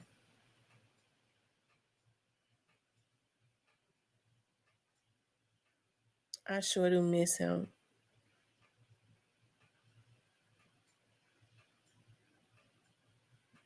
I remember my stepmama said to me, she was like, because my dad was like, I said, well, Dad, he was like, so when he retired, my dad always believed in like keeping his credit and stuff up real high. And so I checks his credit ever so often to make sure that ain't none of these bottom feeders on here thinking, because how they get dead people stuff. I'm just ready to have the feds to get a bitch on here quicker than they gonna get them, right? So anyways, he went and got him what kind of truck is that? Those Dodge Rams. That's what he like. So he went and got a blue one, a light blue one, so beautiful, shine like new money, right? So he was like, I'm gonna pay all of it off except for a year of it. And that's how you keep your credit going up, right? So that's what he did, right? And so I remember my stepmother said, she was like, your dad got that truck and I don't want that truck. That new truck he got, because he had so many, like he like pickup trucks, right? And so she said, it still got a note on it. So I got to figure out what I'm going to do with it. I said, I'll take it. I said, how much is the note? The note was nothing because my dad's credit was A1. So nothing he got cost a lot. They just gave him stuff, right? Basically. And he had paid it all off except for 1 year because that's what he did when he bought it. Paid for the whole damn truck, basically, right? Except for a year. And so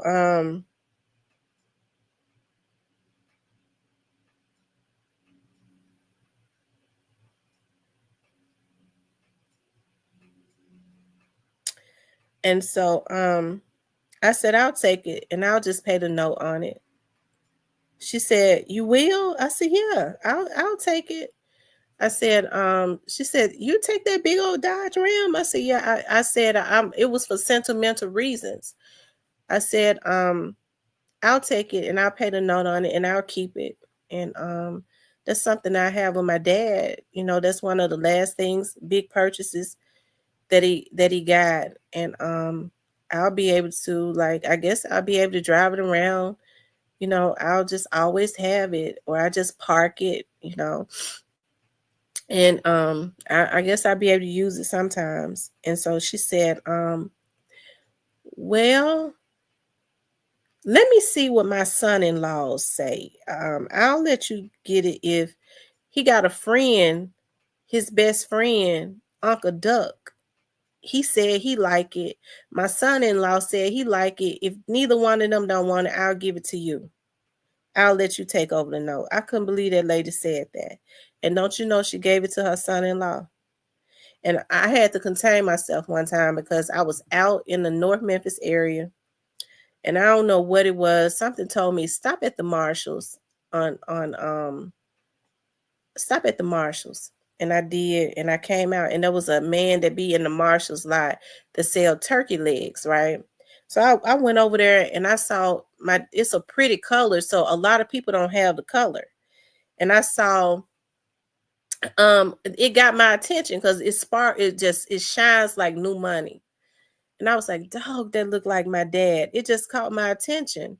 I was like, dog, that looks like my dad, because it's not a lot of people that got that truck. And when my sister's husband got out of that truck, I had to contain myself. Something told me, because I keep tools and stuff in the back of my car. Something told me, get a hammer and go and just beat the windows out. It made me so mad. That's why you have to control yourself. Go beat the damn windows out. I had to contain myself on that. Lord, I sure thank you for self-control. Okay. It made me so mad. She rather seen her son-in-laws with it than his own daughter. She was gonna give it to one of his friends rather than give it to me. And she was trying to get rid of it. I don't want it. I don't want it. But that lady gonna suffer for that. She already suffering. She's sick as they come. And I can't understand how you could be that sick and still allow all of those years of harboring that jealousy of he loved that daughter more than he loved my daughters, and I'm married to him. My dad loved all his girls the same way.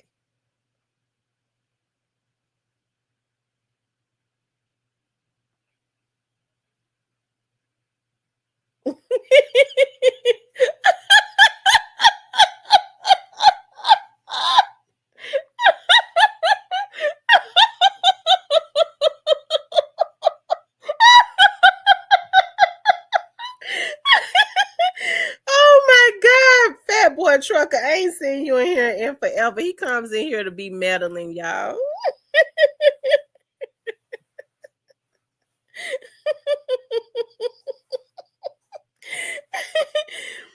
Bree Fabulous says, the worst part about losing someone is how people act afterwards. Yeah, that's exactly how they act. I thought about my sister, the one that we just had met.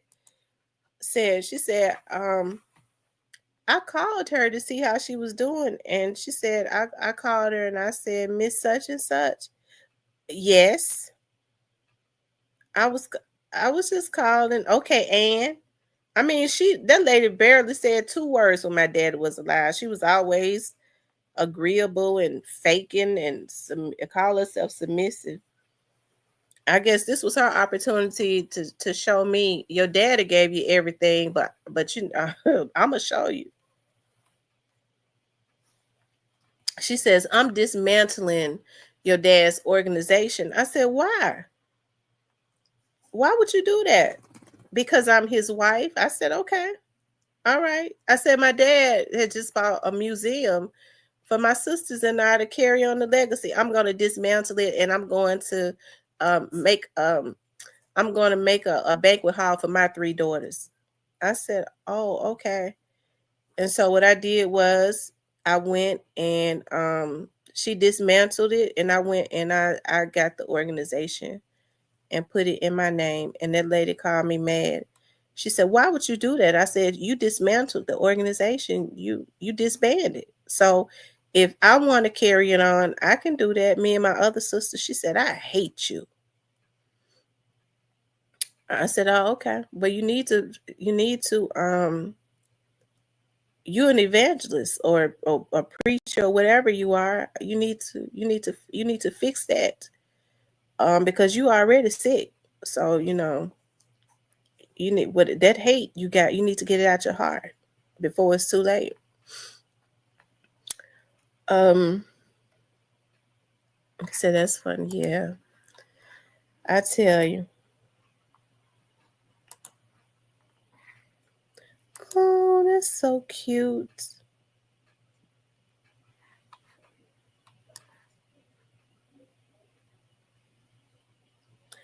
I think I'm gonna get this boot for my grandbaby.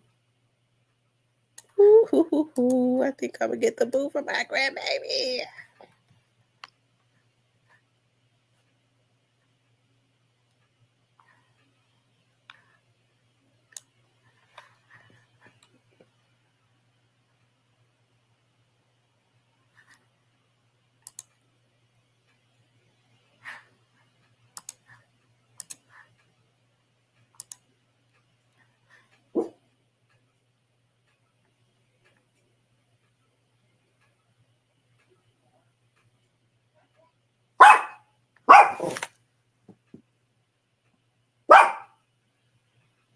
Be quiet.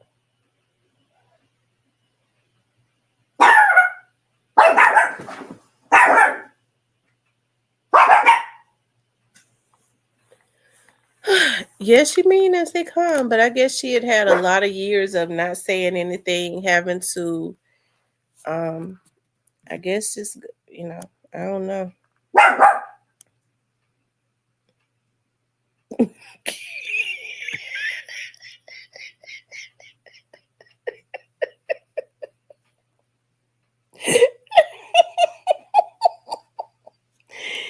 Anyway, y'all, make sure y'all hit the like button. We ended up not even talking about the other stuff, right? We just ended up not talking about the other stuff. I guess we'll have to talk about that another time. About Fanniwillis. I think I'll do a video on Fanny and on Leandriajohnson. I'll just do a video on them.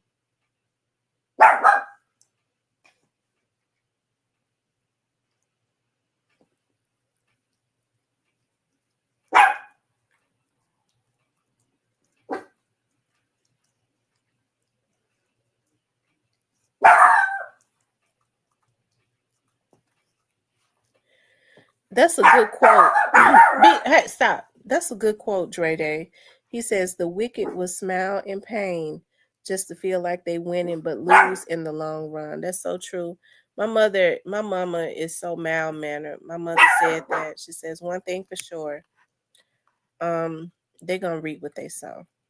Her and her daughters and her son-in-laws, they're going to reap what they sow. I guess, because her daughters and stuff are so, I guess they submissive and miserable with their husbands. I guess they thought that they would be able to control me, and we're talking about in saying, but my dad, this, they thought I was gonna plead with them. No, you his wife, you got a right to do that. So I tell you what, you disband it, and because I'm grown and I'm his daughter, I got a right to keep it going. That's my damn daddy. So if they don't want no parts of it, that might be a good thing, because I don't need all of that bad energy. And it's funny because the sister that they want no part of, she came to me and she said, if you don't mind, she said, I wasn't around long enough to really get to know him. But whatever you decide to do, would you mind if I be a part of it? Because I came in, I got to know him late, right before he passed away. But I still want to carry on the legacy of my father. So sometimes God will remove all of that toxicity and start bringing in new people that genuinely want to help you to do something, because it's gonna happen. I mean, as long as anything I put my mind to, that's what I do. It's gonna happen. I just started getting funding for some stuff. So even though she took the building that my dad bought and renovated for a women's African American women's museum, which he would light up when he would talk about it, all of the things that he was doing, she making it into a banquet hall. That lady is really twisted. But I've been talking to some leaders around Memphis. I think some more stuff is going to kick off as far as that is concerned. So it's going to work out.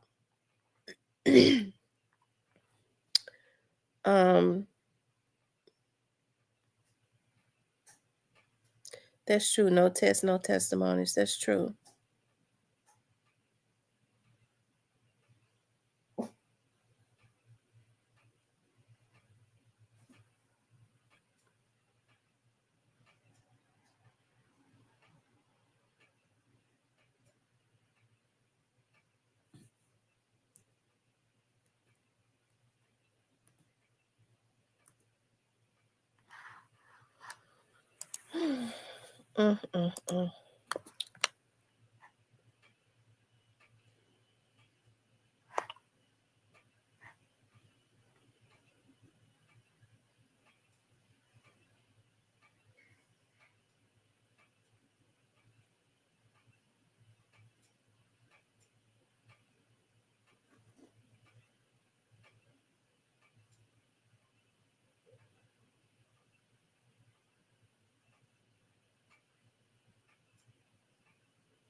Anyways, you guys, I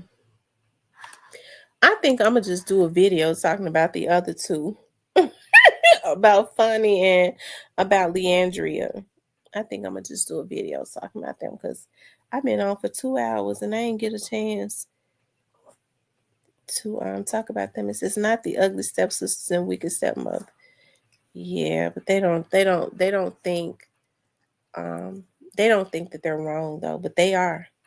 They know that they're wrong. You know, my other sister, and I was talking about that. You know how they're gonna reap what they sow for what they did. They did quite a bit of stuff, y'all. They did. It's just a lot of stuff that I'm not talking about because other things are going on, but they did quite a bit of stuff.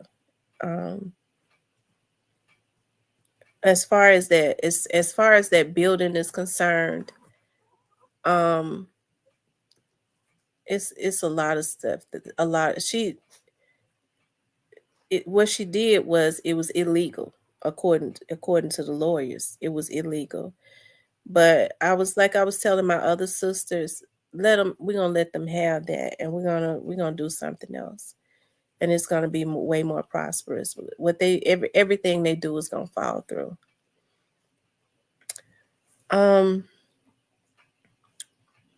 Because if you get to fighting people, it takes the focus off of what you need your energy for, and I need my energy to continuously build a legacy that my dad left behind. He had already built the foundation, right? I need my energy for that, not to be fighting with them.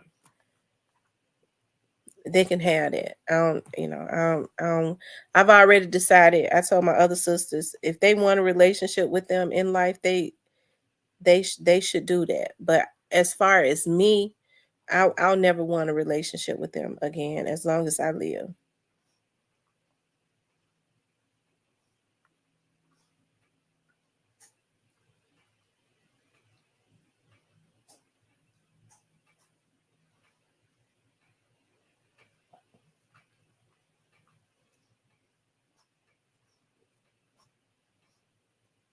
Okay. Oh, you called my live a month ago? Fat boy trucker, where your wife at? She must be at work.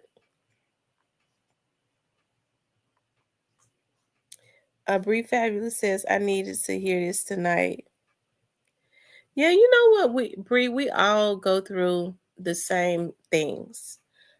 That's why I always say it's not good to judge people because we all go through some of us are either going through storms or just coming out of a storm. So we all go through the same stuff, you know.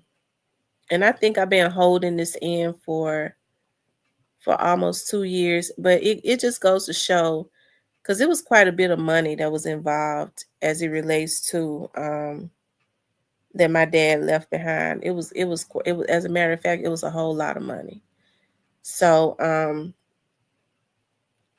people get crazy. I'm telling you, they get crazy. They get crazy. They do. Fat Boy says single as a doorknob.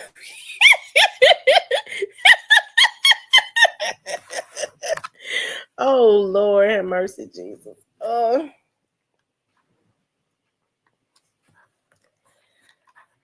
Um.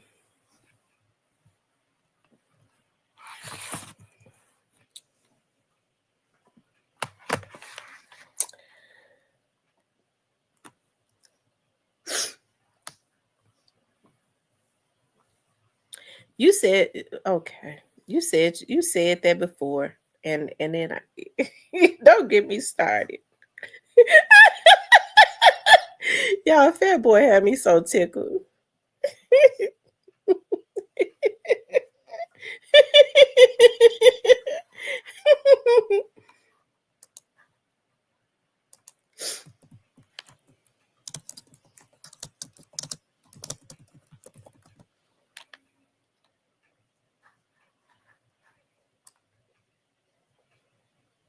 Look, Fat Boy done put some more food up.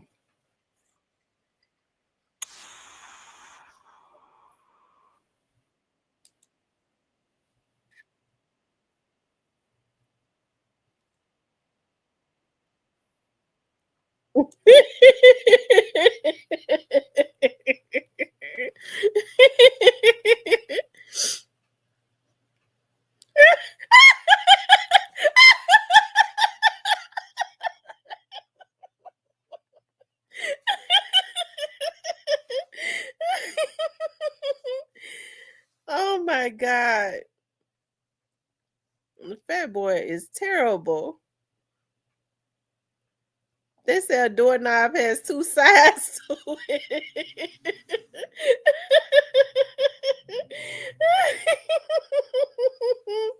Y'all know he comes in here clowning.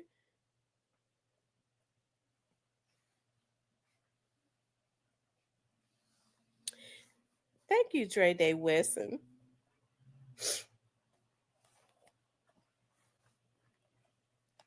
Y'all know Fat Boy is a clown. He comes in here. He comes in here clowning.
He is hilarious.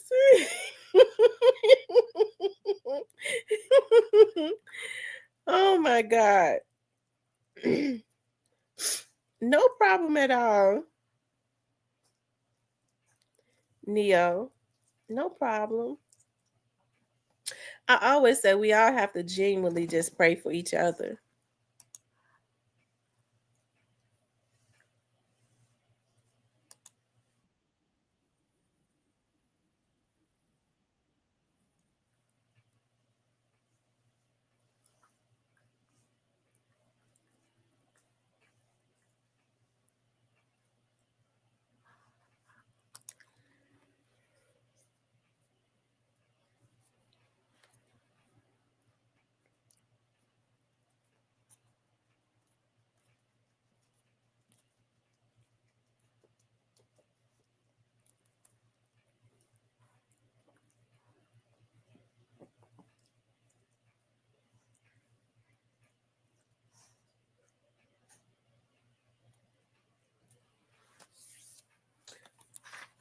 Anyways, you guys.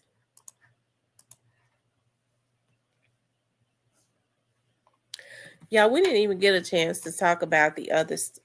I'm gonna do a video talking about Fanniwillis and about Leandria. That's what I'm gonna do. I'm gonna do a video just talking about that.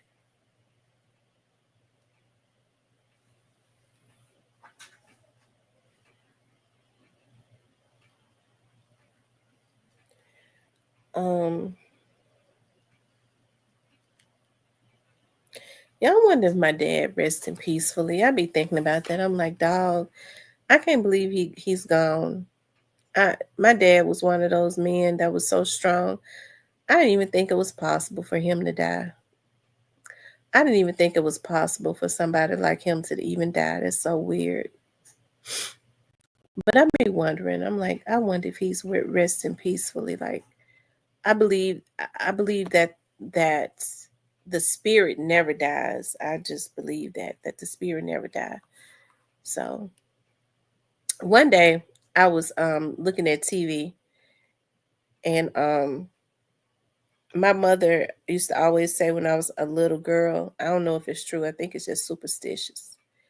She used to always say that when a red bird came and pecked on your window, that it was an ancestor. She always said that, right?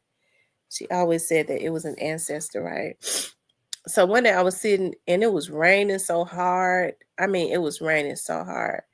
And I had my blinds open on my patio. And so I was looking up at the TV and I heard something peck, peck, peck, peck. And this is like a month ago. And I looked and it was a red bird and like nothing scared it away. It just stood there. It pecked on my window and it just stood there. I was like, wow, I wonder if that was my dad. Because I don't really see red birds often.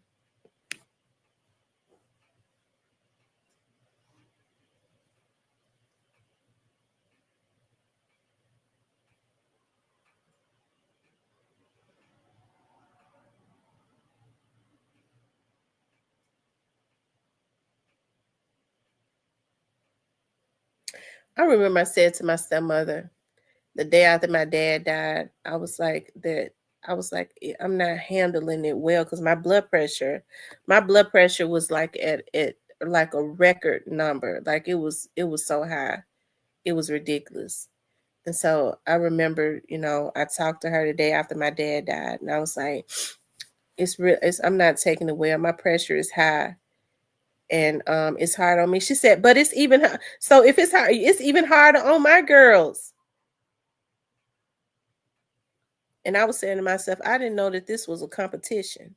I should have known. I told one of my other sisters, I don't know. I just feel like a storm is brewing with this lady because everything I said, but my girls, it's even worse for them. You hurt, but they hurt just an inch more.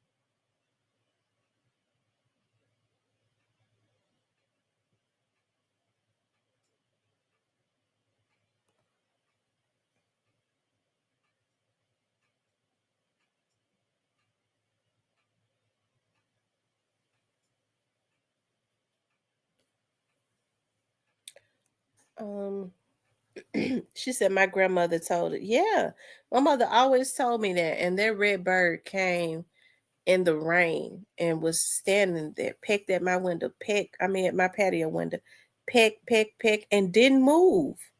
It didn't move. I was like, wow, I wonder if that was my dad.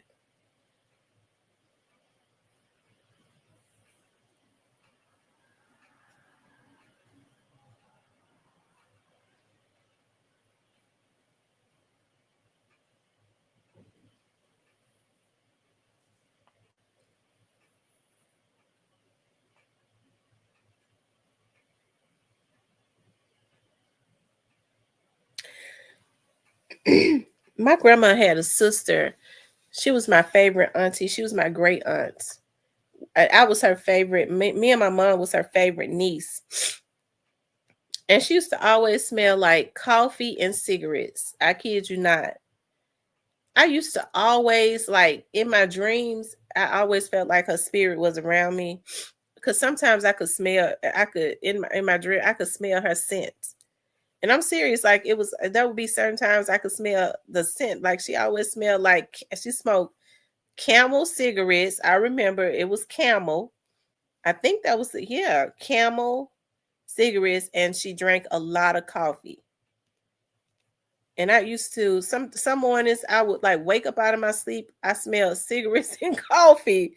And my mama never smoked. I was like, dog, ain't Ada been around me. If you believe it was your dad, it was your dad. If you believe in your heart it was. I do. I believe that I was like, I wonder if that was my dad. It's just that, like I said, I was looking up at the TV And that bird hit that window, peck, peck, peck, and just stood there.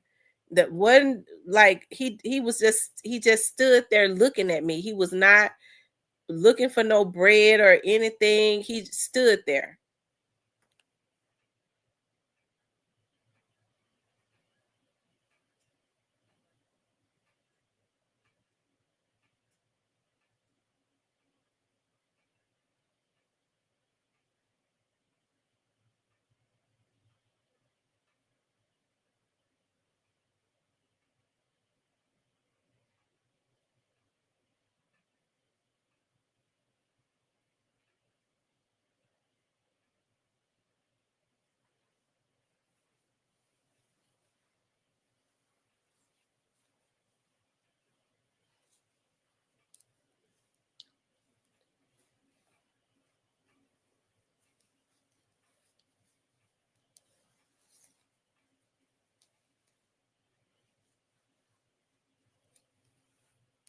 He said, I just slept like a baby.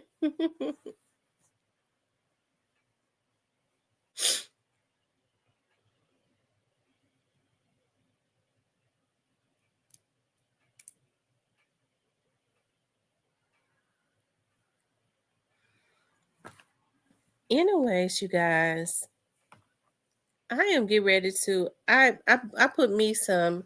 I should have grilled, but I put them in the oven. It's so late, but I think I'm gonna eat one leg. I baked me some legs. I'm making honey garlic chicken. So I went into the grocery store tonight to pick up me these snacks that I eat. They're called popcorn corner, right? They're healthy, they're keto friendly. So I went in there and picked up a box of them to just have for snacks, low calorie snacks. And I have a weakness for different like kinds of cheeses, right? And when you go in Kroger, over in their deli, they always have a lady working over into the Kroger that I go in, right? And so they be putting out all these different kinds of cheeses, and I be loving to try them. I'm like, oh God, I love me some cheese, right? I'm talking about that fancy cheese that they don't be in every deli. It's just I love trying it with some crackers, some little thin crackers or whatever. But anyways, I saw over there that they were selling this hot and spicy honey, and I got it. And I was like, I know what I'm gonna do. I had already said I had already seasoned my legs, and I was like, I'm gonna put them on the grill. And I changed my mind. I was like, I'm gonna bake them and put my honey.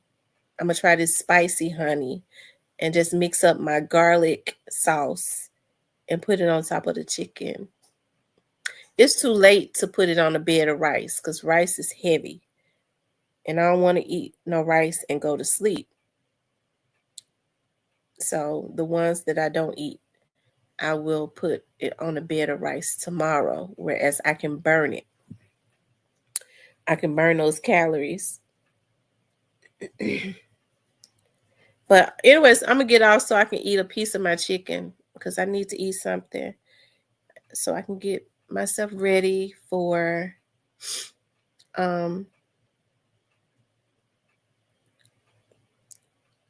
what I gotta do tomorrow.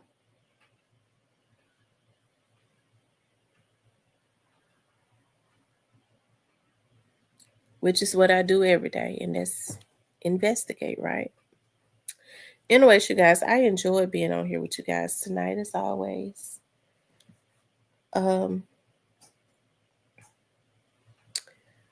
Trucker guy, I mean, if you want to, you can hit the Cash App. You haven't been in here for a long time, so trucker guy, you can hit the Cash App. ZK says, good night, T. We loves you. Hugs and be safe. Thank you. Girl, try pepper jam with smoked Gouda. Ooh, Lord have mercy. I be loving that pepper jam. Don't you know I almost picked that up today? Don't you know I almost picked that up today? that pepper jam. It be so good. And you get those real thin crackers and you spread the cheese on it. I love Gouda cheese is my favorite. But this cheese that I was looking at, it was just a little, it was real small, and I was getting ready to buy it. But I was like, I can't see myself paying $11.39 for a little piece of cheese like this. They had it cut like you cut a slice of cake. It was real thin like that. I was like, oh Lord. She was like, but it's freshly wrapped and all of that. And I was getting ready to get it and get some pepper jam. Yeah, pepper jam be jamming. You gonna make me go back and get that pepper jam and that cheese. Oh Lord, please deliver me from cheese. But girl, Munster cheese is really good too. I'm gonna tell you when I learned about Munster cheese. When Patti LaBelle used to have her cooking show, and I started buying Munster cheese, and it tastes so good. And what I'm learning is like mozzarella cheese and stuff. When I can't eat it anymore, so what I have to do is I have to buy cheeses that are kind of sharp. Like I buy mild cheddar, sharp cheddar, Gouda cheese, Munster cheese. I can eat Swiss cheese too. So when I make like my macaronis and stuff, I like to put cheeses like that in there. My garlic and herb cheese, I put that into my macaroni. It gives it so much good flavor. Yeah, I think I'm gonna go get it. I love me some cheese. Girl, I be loving that cheese. I do. I had to stop because that particular Kroger be having some real good cheese. And I had to stop going to that Kroger because I was like, dog, I'm going over there to the Fresh Deli and I'm going to get me some of that expensive cheese. And I don't be want to pay no $11 for a slice of cheese that they cut. But it be so good, though. You eat it in one night. I'm like, dog, I eat $11 in one night because you can't stop eating it. You can't stop eating it. I love feta cheese. I love blue cheese. I love all of that. So I bought me some feta cheese because I've been looking at these Italian women, and they take feta and they put olive oil on it. They put it in the blender, and then they put their seasoning and stuff on it, and then they chop up olives and stuff, sun-dried tomatoes, and put it in there, and they make it like a spread. You take real thin crackers and eat it. Oh God. You put that on a cheese tray, on a cheese spread tray. You spread it out. Oh my God. Oh Lord, thank you for cheese and herbs. I love herbs so much. I bought so many seasonings. I be hating to go into places like Cash Saver, and because it's a lot of like independent companies and stuff, or people that's trying to want their seasonings in stores. They go and sell their seasonings to stores like that, seasonings that we don't see in Walmart. And child, I sure be giving them some business because I be stocking them like, oh, I'm gonna try this seasoning, I'm gonna try this seasoning. I found some seasoning called soul food seasoning. I got it from out of Cash Saver, and it's really good. It really is. It's really good. I know a lot of people like that Tony seasoning.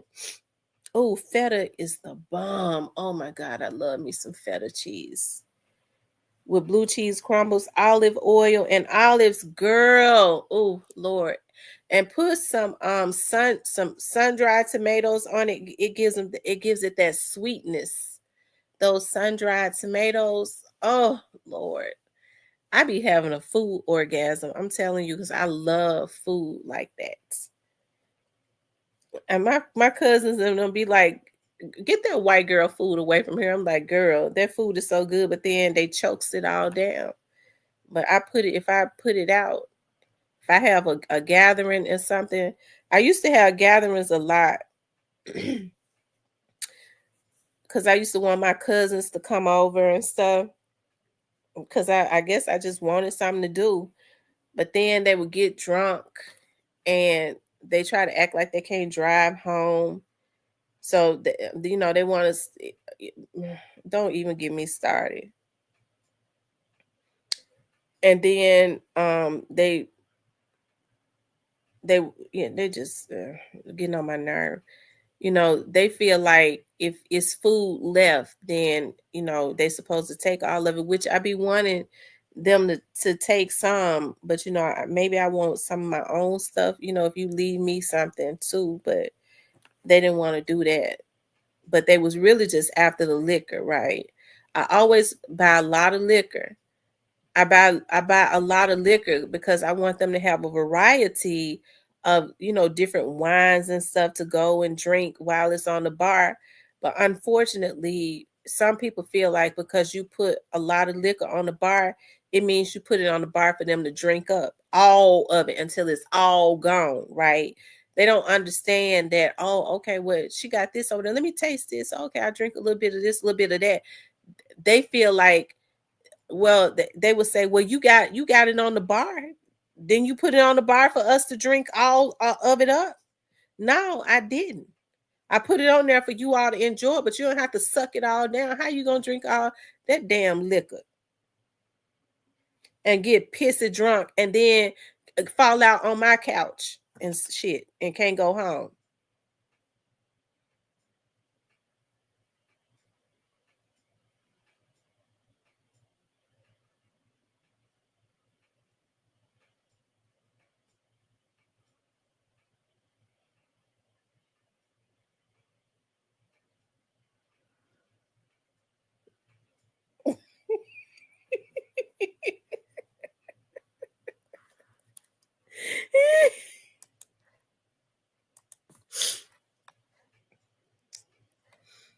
I tell you.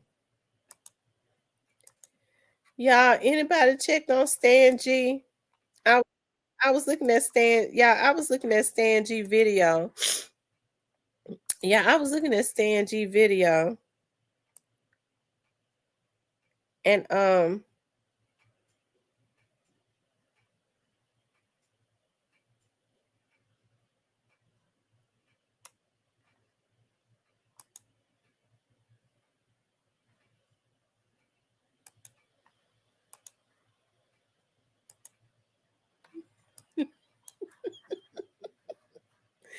I was looking at Stan G video. Y'all, is Stan G okay? I know Stan G be in the bushes, but I was looking at his video. He seemed a little upset last night. Stan G did. The only thing about it is like I don't know. I hope, because he was saying what concerned me was like he was saying something about he may end up dying or something like that. I think that's what he was saying. He might end up dying. Yeah, he gave him 24 hours. He said he got 24 hours. So the 24 hours is up. The 24 hours is up. So I wonder what it is he gonna say.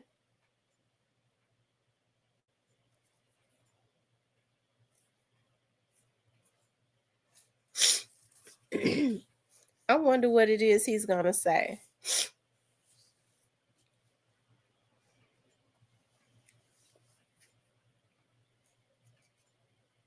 Cause he seemed like he was real mad. And that's gonna be interesting. Yeah, he said somebody played with his money. I wonder how somebody would be able to get into his bank account and wipe out all his money. I'm very interested in what's going on and what he gonna say. Maybe he calmed down today though, but I think it's been 24 hours. I got my notifications. I got my notifications set to whenever he come on, I'm gonna get a notification. So he said he gonna tell everything. He said Black Youngster, Yo Gotti, Hernandez Govan.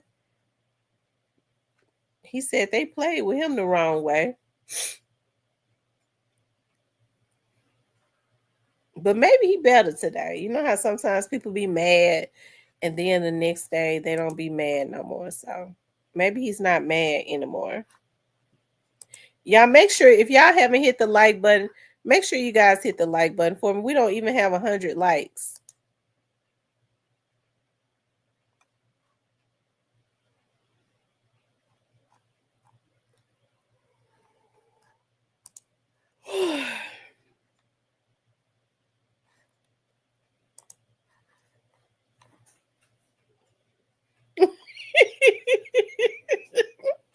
They said 24 hours again. No, he was mad. He might have been on calm down now, though.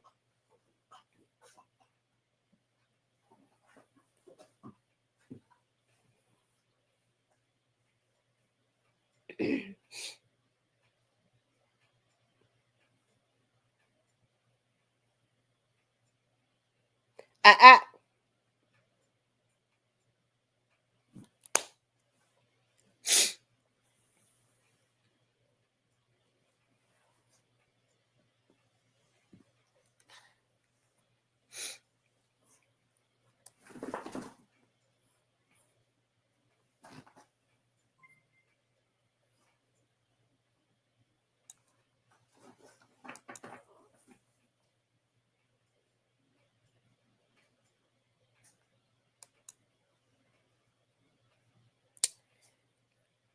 Anyways, you guys, I'm gonna get off of here.